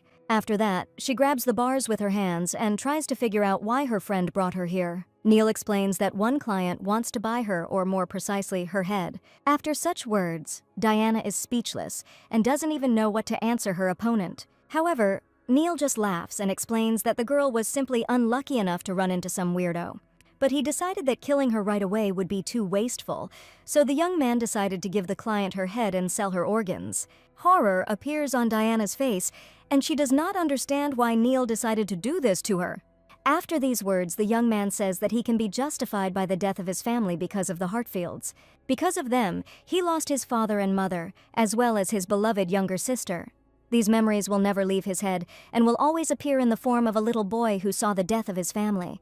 That day, they were unable to escape from the burning house, and the father demanded that his son take the opportunity and leave the mansion. However, he did not want to leave his family, and tears appeared on his face. But the father does not stop demanding that Neil run away because he wants to save him. As a result, the young man finally decides to leave his parents and call for help. Unfortunately, it all ends with the family not being saved and Neil finding himself next to 3 coffins. The parents covered their sister with their bodies, which is why Viola looked like she was sleeping soundly. After this, Neil cuts off a lock of her hair as a souvenir and promises to take revenge on those responsible for her death. He puts this hair on his palm and continues to look at it with sadness and longing in his eyes. To keep this memory with him forever, Neil decides to put this lock of hair into his pendant. All this time, he continues to live only in order to one day destroy every member of the Hartfield family. At this moment, Joan appears in the dungeon and decides to ask Neil what he is chatting about with Diana. After this, he adds that the client is already waiting for the girl's head and it's time to act. Diana understands that now the bars will be opened and she needs to use this chance. At the same second, she jumps out and runs past Neil, who doesn't have time to do anything. The girl understands that she needs to run as fast as she can, despite the fact that her hands are tied. At this moment, Neil takes a gun out of his jacket and is about to stop the escaped girl. He points his gun straight at her back and is about to make the fatal shot. The bullet passes through and red drops of blood fly out of Diana's chest. However, John is unhappy with his partner's actions, as they have no right to kill the goods. But Neil says that this psycho wanted her dead body anyway, so that's what he's going to get. Luckily, Diana has her glass slippers back on, which reboots her once again. Suddenly, she opens her eyes and realizes that she has woken up as if from a bad dream. Diana jumps out of her bed and tries to catch her breath after yet another death. She doesn't understand why things turned out this way and why she wasn't given a choice this time. The girl also tries to understand whether this is somehow connected with Neil's very low percentage of sympathy. After all, this love interest personally killed her without even a moment's hesitation in his actions. After all these terrible memories, the girl slaps herself on the cheeks to come to her senses. The girl decides to calm down and analyze the situation with the black market, which she cannot avoid. She understands that this is the place where she needs to look for a way out and solve this mystery. Diana goes back to the Fountain Square and meets Neil there again. However, now she will do everything to ensure that this time her love interest cannot kill her. Diana is determined to change the situation in her favor and leave Neil no chance.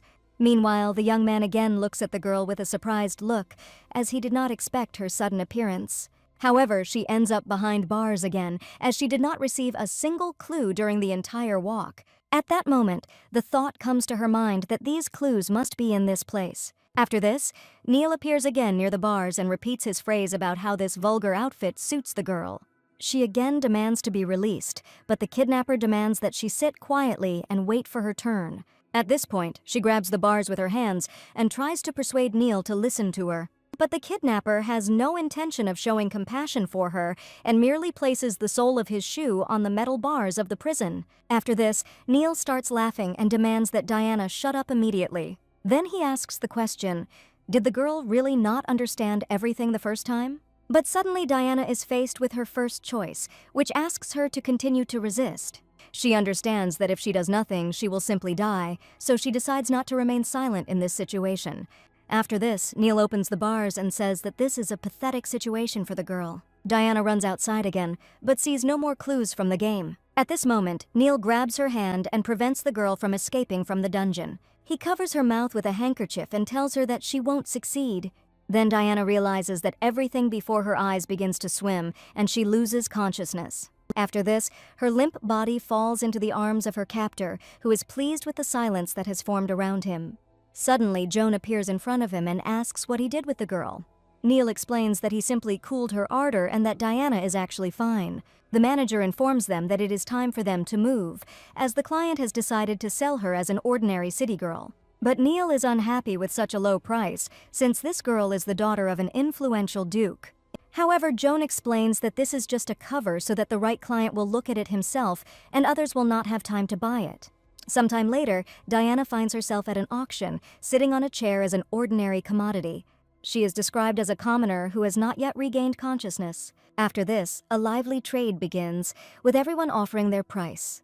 People are not against acquiring a girl for themselves, who will be used for their personal purposes. After lengthy bidding, the auctioneer bangs the gavel on the table and announces the buyer. At this moment, Diana opens her eyes and finally comes to consciousness, not understanding where she is. The girl only has time to hear that she was sold to number 46 for 650 coins. After some time, Joan and Neil hand it over to the buyer and ask him to be careful with the lot. This person turns out to be a certain girl who hides her face under a mask. At this point, Neil whispers in Diana's ear that she was unlucky enough to fall into the clutches of this client. The girl begins to follow her buyer and realizes that this time events are going in a different direction. She is wildly afraid of the unknown and what might happen to her next. Meanwhile, she gets into a carriage which takes Diana away to an unknown destination. At this point, the buyer takes off her mask and says that she is surprised that such a young lady is selling. After all, she was put up for sale as an ordinary slave and now she must be very scared. Diana is surprised that this girl behaves absolutely normally and tells her that everything will end soon. After some time, they finally arrive at their destination, where there is a large mansion. After this, Diana's buyer prepares a bath for her and suggests that she take a bath first. The girl is very surprised by this proposal and looks closely into the dark room. At this point, she notices something strange in that the bathtub is empty and not filled with water. Suddenly, the maid grabs Diana by the neck and pushes her forward, dropping her to her knees. The girl begins to feel strong fear and tries to understand what these people are up to. After this, Diana's new owner shows her reflection in the mirror and takes out a dagger. It turns out that this woman is going to plunge her blade into her to rejuvenate herself. This will be possible after Diana's blood fills the bathtub and the buyer can bathe in it. This woman is obsessed with her youth and can't wait to make her dreams come true. After this, she swings her dagger over Diana's head and asks her to be patient for a little while. Horror appears in the girl's eyes and she begins to beg him not to do this to her. But her pleas for mercy go unheard and Diana wakes up again at midnight in her room. She sits up in bed again and begins to think about all the horrors that have happened to her. The girl clutches her blanket in her fist and doesn't understand what she did to deserve all this. After all, Diana is not the biological daughter of the Hartfield family, so she is in no way involved in the murder of Neil's family. She also doesn't understand what's wrong with this game, and the next day she goes back to the square by the fountain. Neil closes his coin case and invites the girl to walk to the coffee shop. Diana silently rises from her seat and agrees to follow her companion. At this point, Neil tells the girl that something is wrong with her and that she has changed a little. She turns to the young man and explains that it is because of the new haircut that has made her hair shorter. After this, she continues walking towards the coffee shop in her glass slippers. Now she doesn't care about Neil's sympathy level, as she intends to take revenge on everyone in this black market. After some time, Neil and Diana find themselves inside the coffee shop and sit down opposite each other. While they play chess, the girl thinks about her moves in real life. She understands that the auction cannot be avoided and she should do everything to avoid being sold. Meanwhile, Neil smiles sweetly and wonders if Diana will be able to beat him at chess this time. Suddenly it occurs to her that this route is similar in its strategy to chess. She begins to think and understands that without risk, she cannot survive in this situation. This means that she will have to try everything to avoid losing her life in this game. After some time, she finds herself behind bars again, and Neil places his foot on the iron bars. He makes the girl shut up, and Diana has a choice to continue resisting. This time, she decides to calm down, and Neil is very surprised by her choice. After all, not every person can so easily accept his fate, and after that, he decides to leave. But Diana made this decision only in order to be conscious at the auction. She is brought back into the center of the room and announced as a lottery as a beautiful commoner. The initial bid is 100 gold coins, after which active bidding begins. But now, a board with a choice appears in front of Diana, where she is asked to reveal the truth about her origin. The girl thought that because of her unconscious state, this choice did not appear last time. Now it's time to change the game, and Diana decides to tell everyone present the truth about herself. She informs the buyers that she is the only daughter of the Duke of Hartfield. This announcement comes as a shock to Neil, as no one was supposed to know about her true origins. After this, Diana begins to smile and adds that it is worth much more than 100 gold coins. And if she is ransomed, she promises to tell all the secrets of the Duchy of Hartfield. After all, she is not an ordinary commoner and is ready to offer much more in exchange for freedom. At this moment, a lively bidding begins in the hall for the girl, who is such a valuable lot. Everyone starts raising their stakes because no one wants to miss their chance. Joan realizes that the situation is getting out of control, and the real customer is at risk of being left without goods. After this, Neil realizes that Diana doesn't have any secrets, and he is not the only one who holds a grudge against the Hartfield family. But Diana doesn't give a damn about these buyers, about Neil, or about this incomprehensible game she finds herself in. Meanwhile, Neil realizes that he miscalculated, and the girl is not as simple as she seems. At this moment, she looks him straight in the eyes and thinks that she will get out of there at any cost. The bidding continues to gain momentum, and buyers raise their hands one after another. Each of them does not want to miss the chance to find out what secrets are hidden in the Hartfield family. Diana's plan worked, because she was counting on everyone starting to bite each other's throats for her. At this moment, Neil steps into the center of the room and shouts Diana's name. The girl turns to face him and tells him that she will not simply meekly await her fate. Moreover, she will never forgive her friend for the way he treated her. Suddenly, John appears behind her, holding a sharp dagger in his hand. He intends to destroy the girl and put her up for auction as a corpse. But Diana suddenly finds herself behind Neil, who takes the blow of the dagger on himself. A sharp blade hits him right in the stomach and causes a serious wound. At this moment, the girl experiences great fear for Neil and shouts out his name. Meanwhile, the young man falls to his knees and prepares to accept his fate. Diana stands behind him and watches her friend's terrible suffering. On the one hand, the game won't end if one of the love interests dies. But at that moment, Neil notices that the girl's eyes are filling with tears. He doesn't understand why she's crying, because this situation should make her happy. Neil is well aware that Diana hates him for everything he put her through. The girl agrees with him and considers it reasonable that she should hate him, but she cannot come to terms with his death. But the thing is that memories of Diana from her past friendship with Neil are popping up in her head. She really considered him her only friend, with whom she spent all her time. Now these memories are raging in her head and she simply cannot resist them. Diana continues to cry and blame Neil for the fact that all this happened only because of him. After this, he tells her that she is right and touches her face with his hand. But when he was near her, he only forgot for a moment that she was part of the Hartfield family. However, he couldn't take advantage of the chance with her death, and his body moved on its own to protect her. After these words, Neil finally loses consciousness and no longer reacts to anything. Diana begins to cry heavily, sitting in front of her friend's body, and begs him not to die.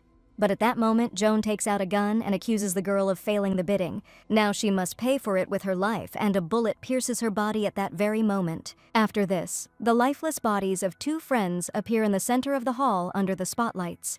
Time begins to rewind again, and Diana receives a notification that her shoes have 6 lives left. At this moment, she wakes up again on her bed and clutches her head with her hand. This warning from the system frightens her greatly, since the number of lives is catastrophically low. After this, the girl rises from the bed and reaches to the floor for her shoes. She notices that half of them have become very blackened, as if they had been stained with something. Diana had noticed this last time in the square, but hadn't attached any importance to it then. However, this is not dirt at all, but an indicator that the magic in the shoes is running out. This is very bad, because she still has 2 more love interests to bring to the plus. After this, the girl decides to pull herself together and focus on how to solve Neil's route. At this moment, she remembers Neil's words that it is all her fault and begins to burst into bitter tears. After all, it was she who created him as such a character with a difficult fate after the loss of his parents. And it was she who sent Neil to the Campbells, where he was treated very badly, after which he hated his only friend so much that he set himself the goal of killing her. But it is not Diana who deserves his righteous anger, but the game's creator, Mana Minagawa. However, the girl can no longer change anything and rewrite the background. And if so, then Diana will do everything to pull Neil out of this abyss of hopeless hatred. After this, the girl thinks about the words the young man spoke before his death. He reported that he had only momentarily forgotten that she was part of the Hartfield family, and that the level of her hatred had decreased by half after that. After this, Diana begins to remember all the things that Neil did to her. They also include the moment when the young man shot his girlfriend in the back, and that situation when he listened to her requests for help with a cold gaze. And even the way Neil calmly gave her to the buyer who did terrible things to her. But all this leads Diana to think that her friend could also be suffering at these moments. After some time, the girl again finds herself behind bars in the hands of her kidnappers. But this time, Diana understands that only she can understand this character.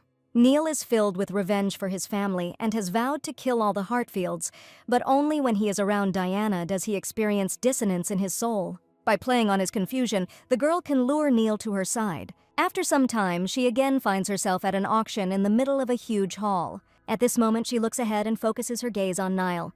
After this, a board appears in front of her with an offer to reveal to the guests the truth about her origin. But this time, Diana refuses this choice and loudly shouts Neil's name. The girl then states that his desire for revenge pales in comparison to the fact that he considers her a friend. And if he wanted her dead so much, he wouldn't have given her this walk. He also would not have wasted time going shopping, but would have brought Diana to this place straight away. All this indicates that doubts are creeping into Neil's heart. After all, revenge only breeds revenge, and there will never be a way out of this circle. Diana knows what she's talking about because she recently experienced all of this herself during Neil's death. So she decides to suggest to her friend to change everything while there is still time for it. At this moment, Joan comes up to her and tries to shut her mouth so that she doesn't talk nonsense. But Diana manages to say that she doesn't consider Neil a villain and knows him as a guy who gives smiles. These words leave the young man in a state of great shock, and even greater doubts arise in his heart. She then adds that she believes that Neil is only pretending to be a villain. At this point, his sympathy score increases by 10%. But John orders the auctioneer to waste no time and begin bidding immediately. The man immediately bangs the hammer on the table and announces an opening bet of 100 gold coins. At this moment, Diana thinks that if Neil really suffered all this time, then he will start acting right now. But the young man continues to stand motionless and watch as Diana is put up for auction. At this point, he remembers a conversation with his father about his constant work. But he explains that he does this for the good of their family and those who rely on their home. After this, the father instructs his son to work hard in the future and bring joy to those who are dear to him.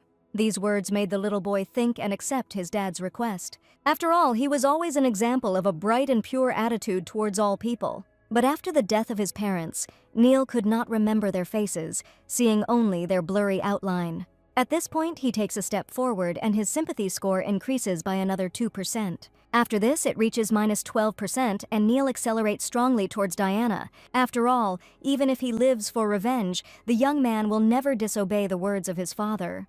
He then approaches Diana and informs the guests that their auction is now over. Neil unties his girlfriend's hands and adds that this item is being withdrawn from the auction. After this, he begins to lead her along and takes her away from the ill-fated black market. At that moment, a little boy pops into his head and tries to make him come to his senses. After all, he is one step away from taking his revenge and obtaining the necessary evidence. But Neil says that Diana is his friend, and so he decided to save her. However, the child reports that the girl was never his friend, and he always saw her as a tool to get close to the Hartfield family. This child turns out to be little Neil, who promised himself to avenge the death of his parents. But the grown-up youth tells his inner child that he knows this very well. However, even the inner one is not able to fully understand his true feelings. At this point, the child continues to look at Neil with a serious gaze and does not answer. But Neil adds that he does not intend to back down from his father's words and leaves the little avenger. The child is left alone, and the thought that the grown-up youth turns out to be a fool haunts him. Meanwhile, Neil continues to lead Diana away from the auction and leads her towards the exit. But at that moment, John appears before them and reminds the young man of their deal. Neil tells him that he has never met a buyer and has no guarantee that he has what he needs. All this leads him to refuse to continue this deal and break all agreements. At this point, Joan replies that it's a great pity and puts her hand in the inside pocket of her jacket. Diana's face shows wild horror at what she sees before her. Joan takes out her gun and points the barrel towards the girl. After this, Diana turns to Neil and tells him that they need to take urgent action. But before the girl can finish speaking, the manager fires a fatal shot. At this moment, Neil tries to cover Diana with his body and falls to the floor with her. John realizes he missed and tells the fugitives that they are lucky this time, but Neil also takes out a gun and explains that there will be no next time. After this, he fires a shot and knocks the gun out of his opponent's hands. Then he grabs Diana's hand and decides to take her away from this dangerous place. But on their way, they are confronted by several people who point their pistols at them. However, Neil is not at all at a loss in this situation and a smile appears on his face. At this point, he takes out his daggers and announces that the show is about to begin. Sharp blades fly out of his hands in the same second and head forward. After this, they all fall into the flames of the candles and leave the room in darkness. All the guests immediately get lost in this environment and lose sight of each other. Neil and Diana then head for the exit, and Joan gives the order to stop them immediately. At this moment, his subordinates rush forward to carry out the manager's order. Finally, they see a man who looks like Neil and are happy that they caught up with him. But apart from the man, they don't find anyone else, although there should be a girl next to him. After this, they decide to take a closer look and realize that it is not Grayman at all. Suddenly, Neil attacks them from behind and deals a crushing blow to one of their opponents. Then the other man takes out his gun and points it towards the boy. However, he doesn't have time to fire, as Neil knocks the gun and his hands out of his hands. All this time, Diana carefully watches her friend and understands that he is good enough. Having finished with the opponents, Neil turns to the girl and reports that her plan worked.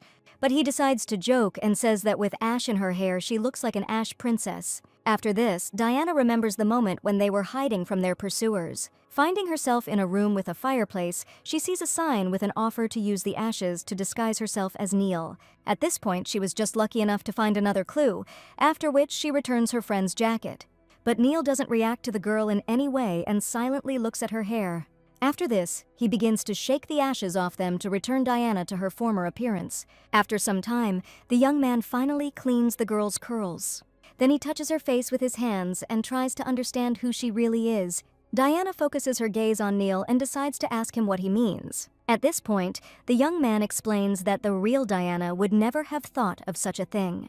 Her mistake was that Neil knew the girl better than anyone else. An ordinary person would never notice the difference because the appearance remained the same.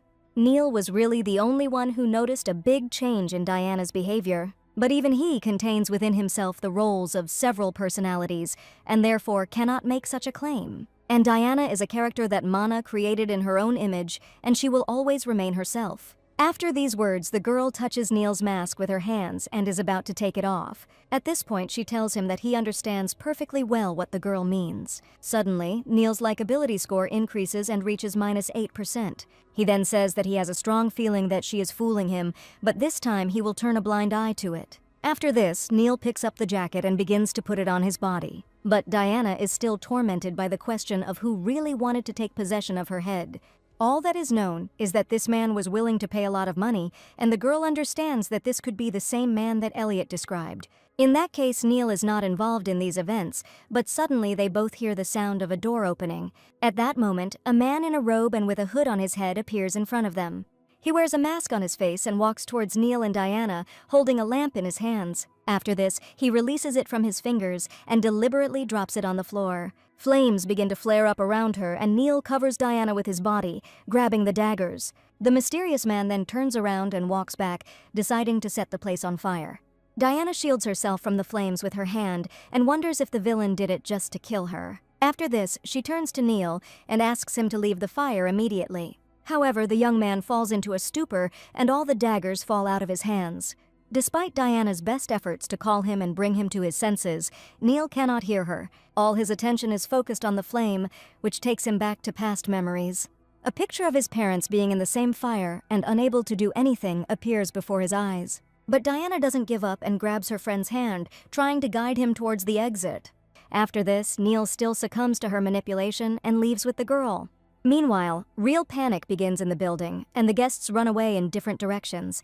After some time, Neil and Diana find themselves safe, and the girl tries to catch her breath. At this moment, the young man tries to feel the pendant with his younger sister's curls on his neck. However, he does not find it, and realizes that the medallion dear to him has disappeared without a trace. This causes him to panic wildly, since this is the only thing that is kept as a memory of the family. Since Viola's funeral, he kept this pendant and never took it off his neck. In this regard, Neil decides to go back and find him, but Diana stops her friend in time. However, the young man begins to resist, and the girl warns him that he will not get out alive. But Neil doesn't understand what Diana means and asks her about it again. At this point, the girl explains that he started shaking all over at the sight of the fire and won't be able to find the pendant in this state. After this, Neil decides to look at his hands and notices that they are shaking violently. Then he falls to his knees and clutches his head because it was the only thing he had left from his loved ones. Suddenly, a board with a choice appears in front of Diana again, which is very difficult for her to accept in such a situation. In it, she is asked to force Neil to surrender or find the pendant on her own. Both options turn out to be terrible, but Diana decides to return to the burning building. Despite the enormous danger and the possibility that she will not survive, she still decides to take this step. After all, the girl promised herself that she would make Neil happy at any cost. After this, she asks her friend to stay put and goes in search of the pendant that is dear to him. Diana turns towards the burning building and runs inside in a hurry. Neil turns around and looks at his friend with surprise as she runs into the flames for him. At this point, his inner child emerges again and wonders how he can just stand there and watch while someone dies for him. After this, he makes a huge effort to lift his trembling body from the ground. After all, if Diana dies this time because of him, she will never be able to forgive herself. Meanwhile, the entire building is already engulfed in a huge flame of fire. Neil runs into the house and tries to find Diana there, shouting her name. Suddenly, he hears her voice and turns towards the direction from which the sound comes. At this moment, he discovers a girl lying on the floor and approaches her. The young man takes Diana in his arms and she is going to show him something. The girl gives him the pendant and asks him to get out of this place as soon as possible. After this, she loses consciousness and Neil tries to bring her back to her senses. He then decides not to waste any time and clutches the pendant tightly in his hand. He then grabs Diana and heads for the exit, telling her that it is too early for her to die. Neil carries her down a smoky corridor surrounded by a large flame of fire. Suddenly, he realizes that he is starting to lose consciousness from the smoke and that the exit is still far away. He puts Diana down on the floor and realizes that this time he won't be able to save anyone. But out of nowhere, the ghost of his younger sister appears and asks her brother not to give up. Neil looks up and looks at Viola, who has been dead for a long time, with a shocked expression. After this, he gathers his strength and takes Diana into his arms again, heading towards the exit. Although he understands that these are just hallucinations caused by the smoke, there is still a reason for her appearance. After all, thanks to his beloved little sister, he will never give up and will save his friend. A short time later, they find themselves outside and Neil tries to bring Diana to her senses. Finally, the girl barely opens her eyes and pronounces the name of her savior. At this moment, he does not let go of Diana and asks about her well-being. Suddenly, the girl notices that his sympathy indicator has reached 0 and gone out of minus. But most importantly, Diana was able to survive and save her remaining reboot attempts. After this, she completely comes to her senses and thanks Neil for saving her. But the guy understands that everything happened because of him, and Diana has nothing to thank him for. Meanwhile, another person appears behind them, who is interested in the reason why the guys are here. It turns out to be the head of the Nightly Order, Elliot, who came to the scene of the fire. Diana immediately goes to meet him and asks the reason for his appearance. It turns out that the Nightly Order became aware of the black market being located in this building. In this regard, Elliot must conduct an investigation here and find out all the details. After this, the knight decides to ask Diana what she is doing in this place. However, he notices that the girl and her companion have just escaped from the fire. At this point, Neil shows Elliot the girl's wrist and draws his attention to the rope marks. He then adds that the girl was kidnapped by traffickers to be resold on the black market. The knight is very shocked by this news and decides to ask Diana if this is true. The girl confirms these words, and Elliot breathes a sigh of relief that she is now safe. After this, he turns his wary gaze to Neil and asks him a question. Elliot is interested in the identity of this young man and the reason why he ended up in this place. Neil tries to collect his thoughts and tell the real reason for his presence here, but Diana stands up for him and says that he is her friend and he came here to save her. The girl asks Mr. Elliot to believe her words and not to suspect Neil of anything. After this, the knight says that he is ready to believe it if this young man brings her home safe and sound. Diana thanks Elliot for his generosity, but Neil decides to find out what will happen to him if he refuses. At this moment, the knight takes out his sharp sword and swings it towards the young man. He puts the weapon to his throat and tells him that, in this case, he will be left alone with his blade. Neil raises his hands up and promises that he will fulfill his request and send Diana home. After this, Elliot lets the boys go, but warns that he will call them in for questioning in a couple of days. Diana says goodbye to her comrade, while Neil breathes a sigh of relief. After some time, they find themselves on one of the capital's streets, which is decorated with the light of lanterns. Neil decides to ask why Diana ran into the burning building, and she explains that she simply wanted to return something dear to him. The young man decides that the girl has no friends at all, and she replies that she used to have one friend. It was the same girl with whom they had developed the app together, but then lost touch. This is precisely the reason why Diana values her friendship with Neil so much. The young man glances sideways at the girl and decides not to answer her. But at this moment, Diana tells him that he himself saved her, although he initially sought her death. After this, she says that it would be right to restore justice. So Diana decides to help Neil and finally make him happy. However, the young man pretends that he doesn't understand at all what his girlfriend is getting at. At this moment, Diana meets her agitated maid, who is in tears. After all, as soon as she learned about the fire, she immediately rushed to the city to find the lady. After this, Neil lets his companion go, as she can now safely get home. But finally, he touches her hair and gently runs his hand through it. Diana is very surprised, and a beautiful decoration appears on her curls. Neil says that he bought this hairpin at the market during his walk, and now she can decorate her short hair with it. However, the girl is somewhat confused, as after his purchase, Neil was going to sell her. After her words, Neil admits that he acted stupidly, and his sympathy level reaches 6%. However, he is glad that everything ended this way, and he was able to give this hairpin to his girlfriend. He then asks to accept this gift as an apology, and Diana agrees. At this point, she adds that she will really treasure the gift from her friend. After this, the girl gets into the carriage and leaves Neil alone in the middle of a deserted street. The young man says goodbye to Diana and says that he will look forward to their next meeting. The girl looks out the window one last time and reciprocates her friend's feelings. Immediately after their farewell, the carriage sets off and takes Diana home. After seeing his friend off, Neil turns around and heads towards his house. He walks slowly down the capital street and puts one hand in his pocket. At this moment, he feels something unusual there and takes out this object. In his palm appears the very flower that Diana gave him during their meeting at the fountain.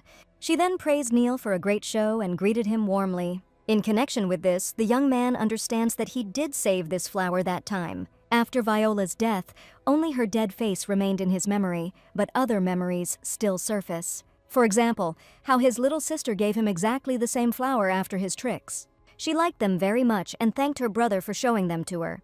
Viola held the flower in her little hands and handed it to Neil with all her heart. And now exactly the same plant lies in the palms of the young man and reminds him of a loved one. Finally, he can remember not only her dead face but also her bright smile. After this, he decides to keep this flower and puts it in the inside pocket of his jacket. Neil then puts his hands behind his head and thinks about what trick he will show Diana next. Meanwhile, it is already dark at the Hartfield mansion, and Diana is just returning home. Ryan meets her with all severity, since the girl violated all temporary agreements. Diana asks her brother to forgive her, since she is already home and everything is fine with her. But suddenly Ryan feels even more surprised as he looks closely at his little sister.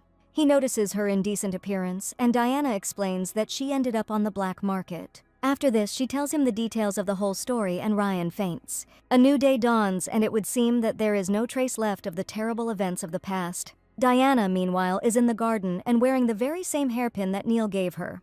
The girl waters the flowers and thinks that she was able to defeat her friend after all. Now all she has to do is increase the favor of her remaining two love interests. At this moment, Dorothy appears next to her, praising her mistress for her beautiful singing. Diana thanks her for the compliment and explains that she had been humming the melody without realizing it. The Duke's daughter was previously extremely illiterate until she came into the Hartfield family. But she loved to sing, especially when it came to songs with a guitar. Since then, one melody in another language has been spinning in her head. Suddenly, Ryan appears next to her and asks if Diana regrets her reckless act. After this, he switches to the poor maid who left her mistress unattended. The whole matter was further aggravated by the fact that the knights personally came to the mansion to interrogate Diana. The girl understands that she has caused a lot of trouble and decides to apologize to her brother once again. However, this led Ryan's father to learn that he was involved in creating an alibi for Diana. As a result, they were both placed under house arrest for a whole week as punishment. All this time, Ryan was unable to take care of his garden, and now this place has turned into a real nightmare. Diana sincerely repents for setting up her brother and offers him her help. She doesn't know if she will be able to atone for her guilt, so she gives her brother a bag of seeds. Diana managed to buy them when she went to the capital for interrogation by the head of the knightly order. Ryan takes the bag in his hands and pours some of the seeds onto his hand, wondering about his sister's choice. The girl explains her actions by the fact that after a recent incident, one part of the garden burned down. Although she doesn't know whether she chose the right variety or not, Diana just wants to please her brother. But Ryan doesn't answer and continues to silently examine the seeds given to him. Diana sees his confusion and suggests that they just throw them away, but the younger brother decides to keep the gift. However, this is the first time he will be growing seeds, so there is no guarantee that they will germinate. After that, they sit down next to the flower bed with Diana and Ryan prepares the seeds.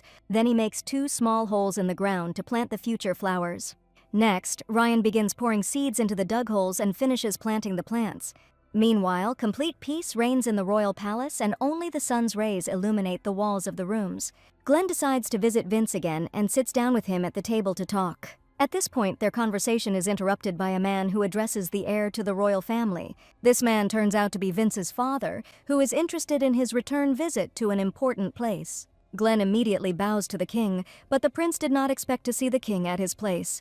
His Majesty explains that he respects his son's position in relation to the late king and his emulation of him.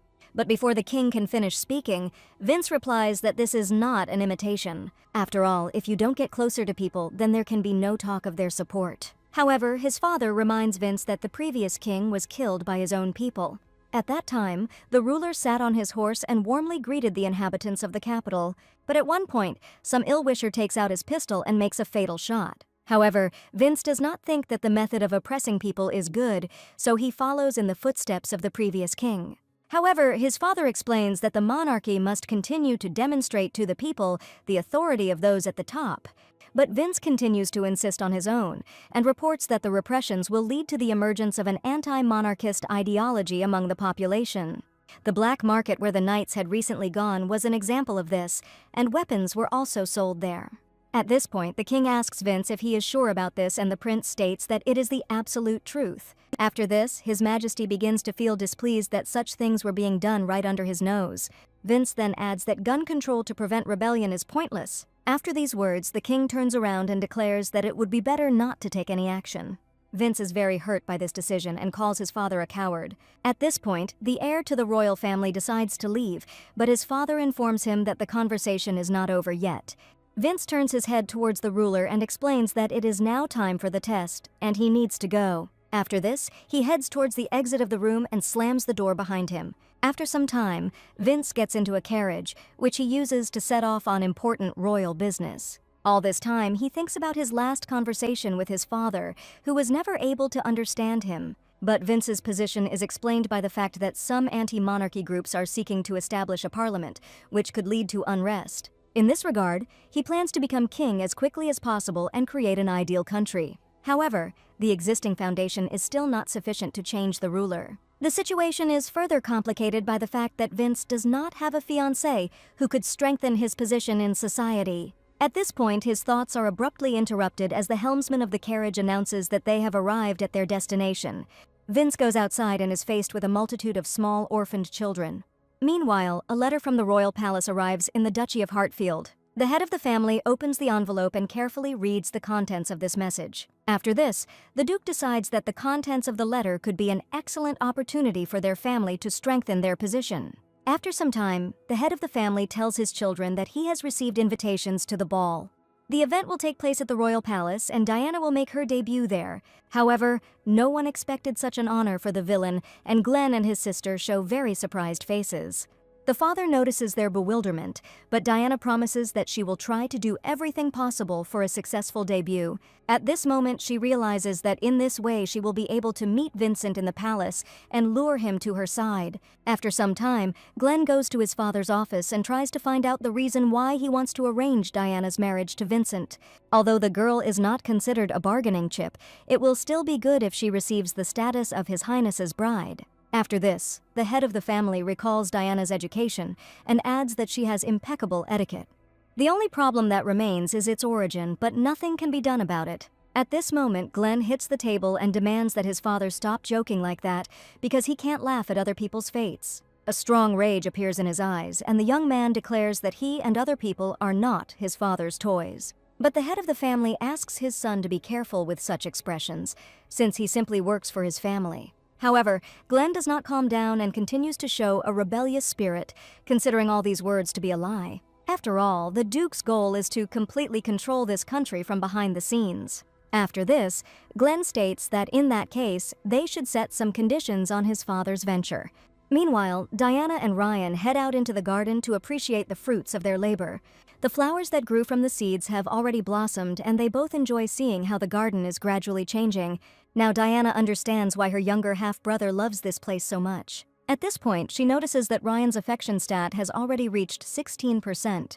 After this, Diana takes the watering can into her hands and invites her brother to water the remaining flowers. But Ryan manages to stop her and shouts loudly for Diana not to water them. It turns out that those yellow flowers are poisonous, and it's best not to touch them. Diana looks closely at the dangerous plants and replies that she understands everything. Meanwhile, the maid Dorothy notices someone appearing in the garden and begins to feel uneasy. She immediately bows to men passing by, thereby showing her respect. At this point, Ryan and Diana turn towards the garden guests and feel some confusion. The whole point is that Glenn and his father appear next to him, who asks his youngest son not to do this business and to entrust everything to the gardener.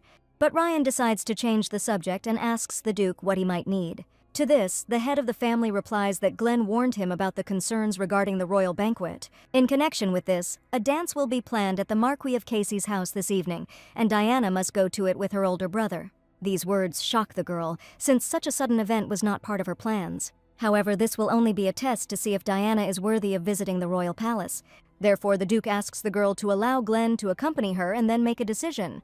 After this, her stepfather leaves and asks her to not disgrace herself by showing the dignity of a member of the Hartfield family.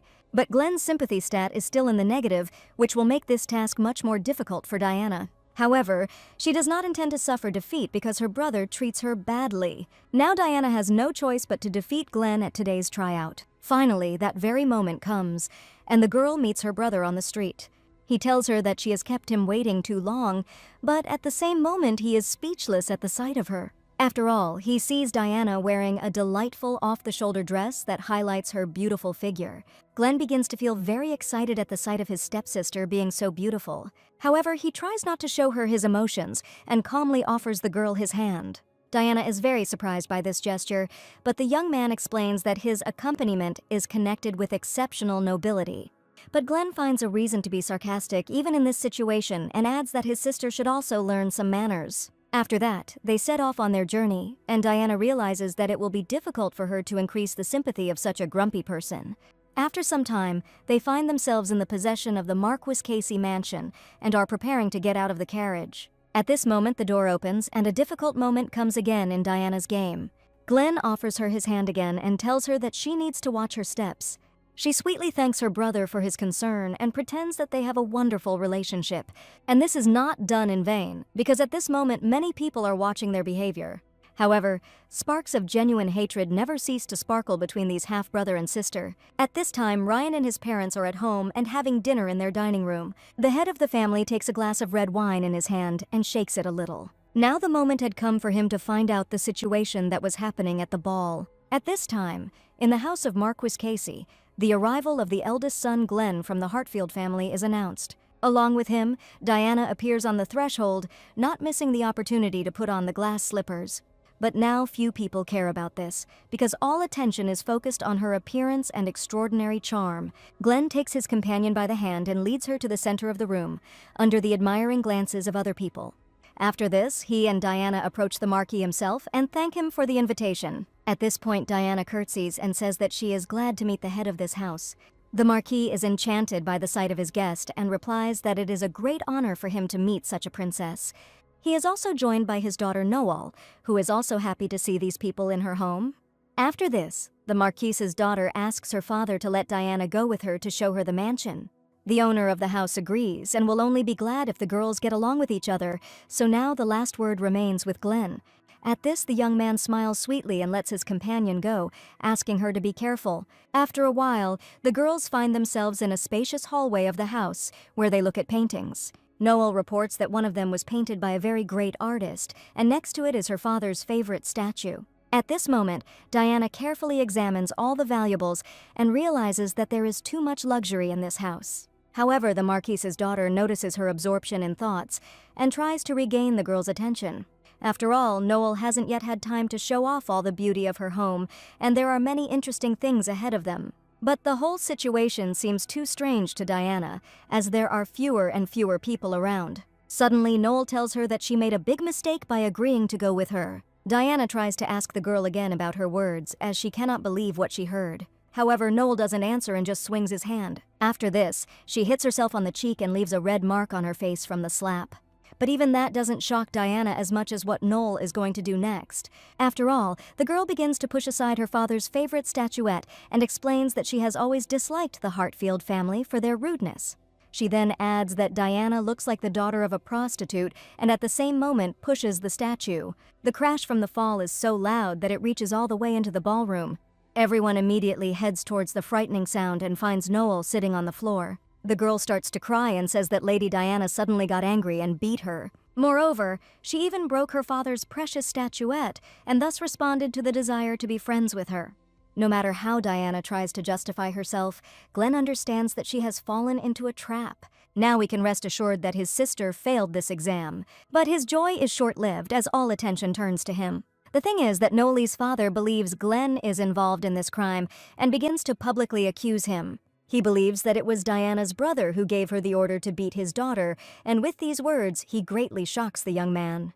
Now the Hartfield's daughter understands that the situation is starting to take a completely different turn, for which she was not prepared.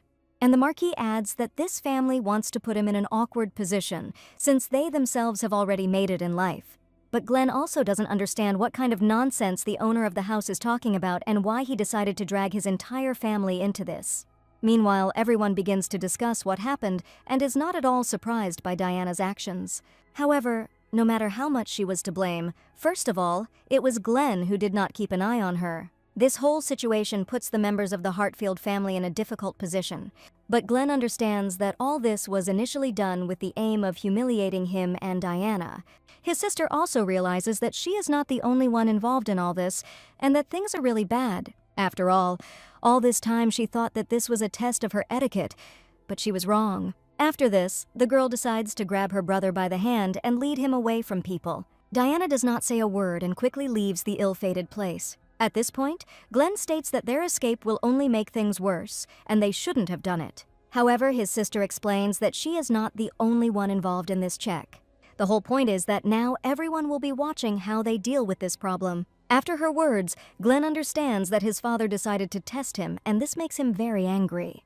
While he clutches his head because Diana screwed up, a board with a choice appears in front of her. Now she no longer hears her brother's words and thinks only about whether she should start blaming others or apologizing. At that very moment, she decides to start cooperating with Glenn and ask for forgiveness. However, she notices something strange in his behavior, and her facial expression changes dramatically. The thing is that her brother's face became too serious and his gaze grew cold. After this, Glenn reports that collaborating with Diana is the worst thing that can happen. At that moment, he raises his hand to her and pushes the girl in the chest. Diana flies over the railing and begins to rapidly fly down from a great height. Everything happens so quickly that the girl doesn't even have time to realize anything. Meanwhile, Glenn calmly approaches the railing and looks down carefully. However, Diana cannot let this whole situation end so badly, but it's too late to do anything since Glenn has done the worst thing that could happen.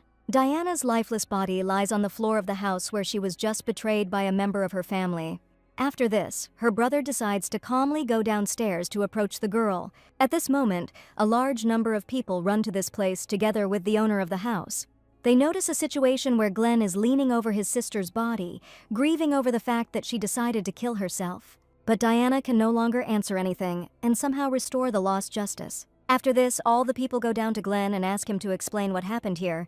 He replies that Diana was innocent, but during the incident no one wanted to listen to her. And since this situation hurt the pride of the Hartfield family, the girl decided to jump down. At this point, one of the girls states that, in her opinion, it was not worth blaming Mrs. Diana like that. These words greatly surprise Noel and she tries to understand what the guest means. But the whole crowd of people has already turned against the Casey family and demands that the Marquis answer for this incident.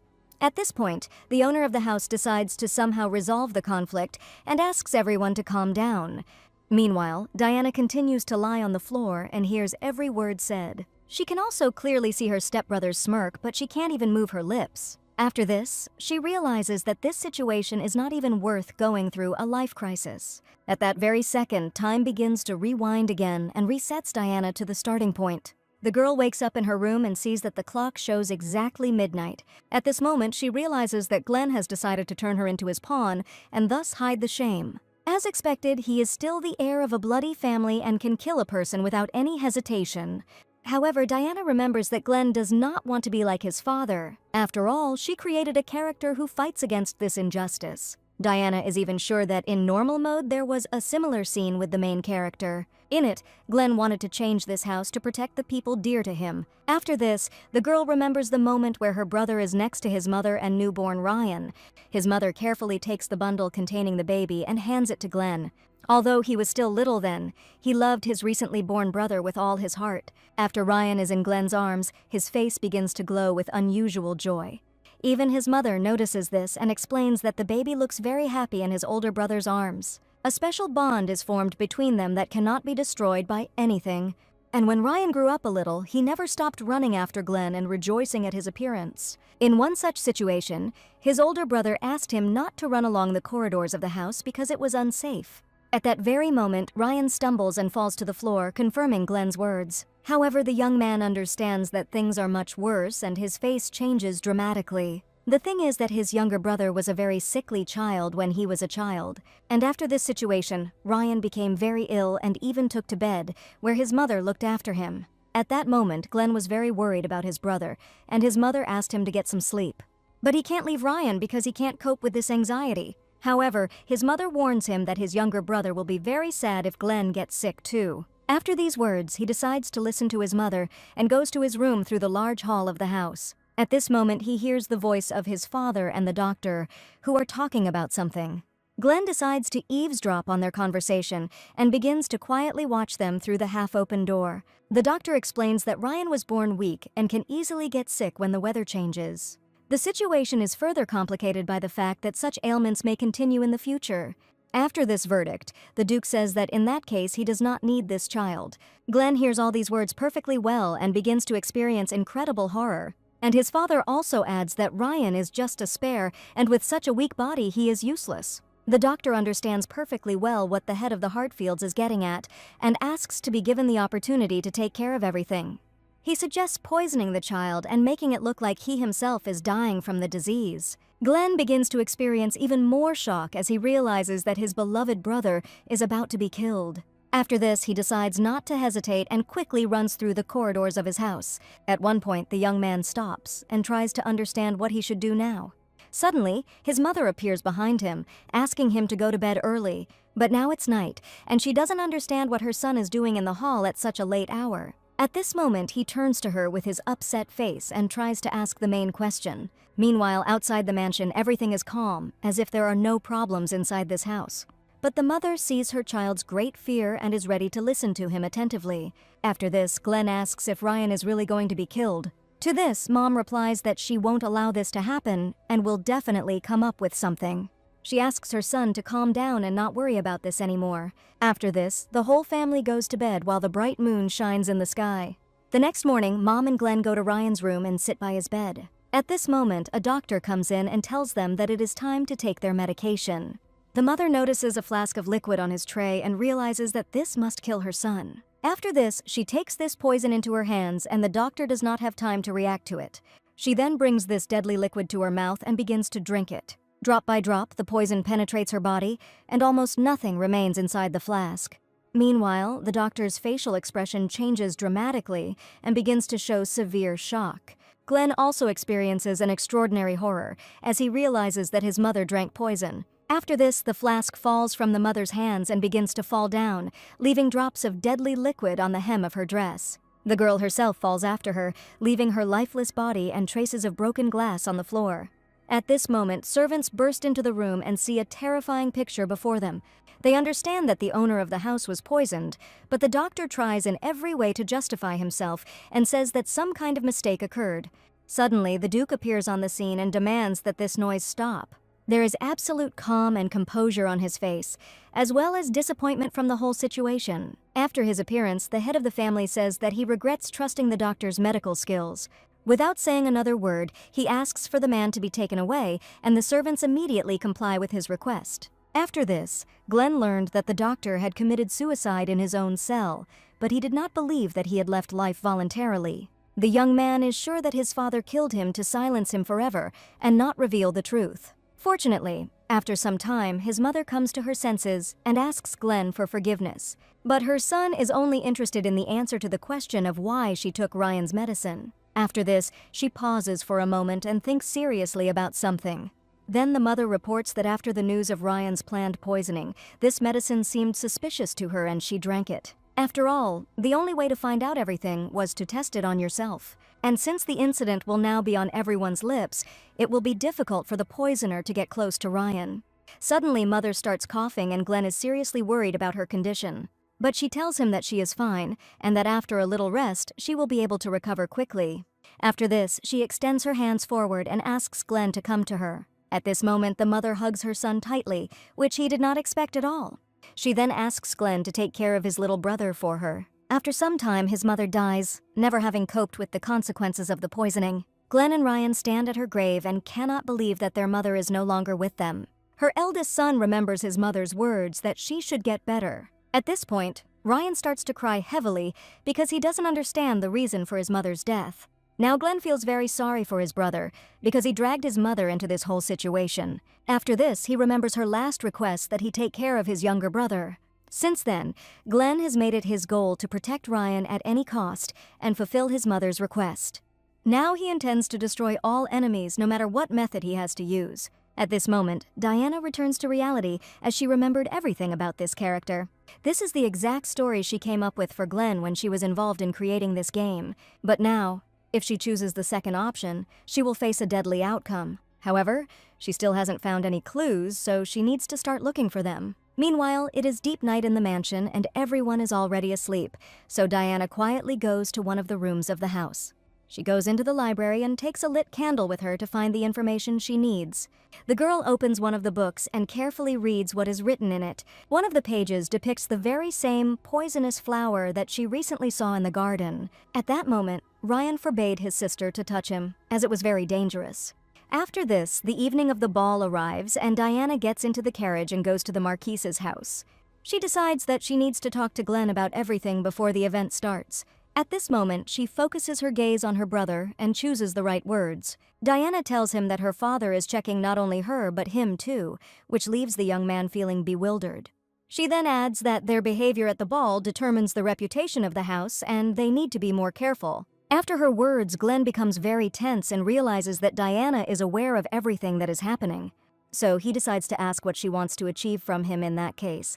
To this, the girl replies that she knows very well about his dislike for her, but now he needs to enter into cooperation with her for the sake of the future.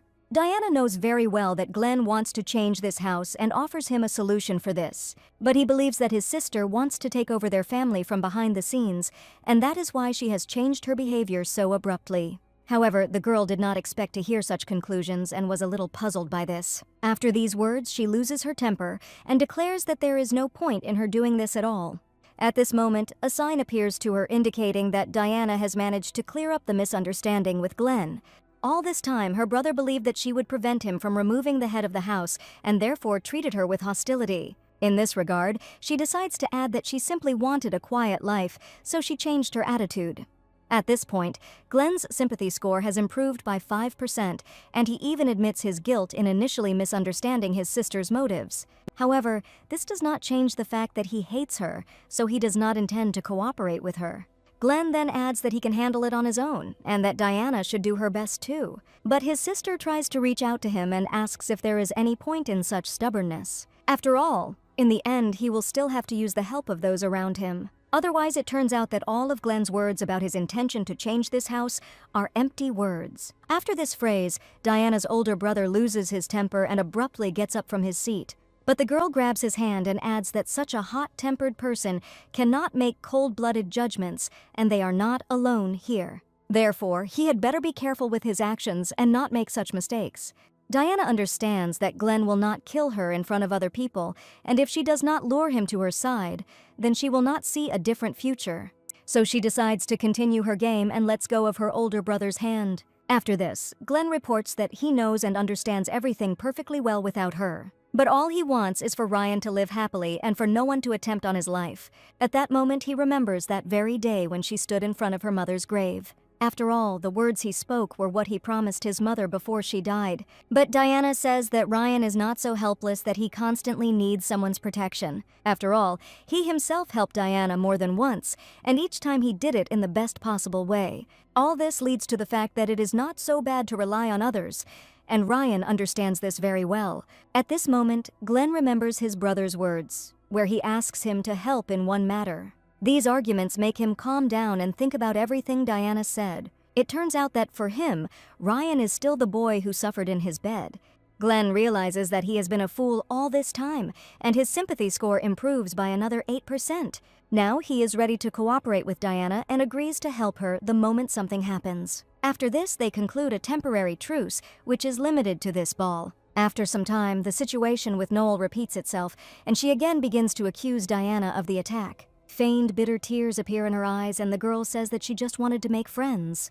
At this point, the Marquis decides to blame Glenn for everything and says that it was his order. After these words, he turns his gaze to Diana and expects some action from her. But the girl realizes that she has once again found herself in Noel's self-made performance, and that once again, everyone is condemning her brother. Diana decides to take a step, as she understands that this part of events cannot be avoided anyway. After this, she tells everyone that she and Glenn are innocent, and she is even ready to prove it. These unexpected words make her older half-brother very surprised.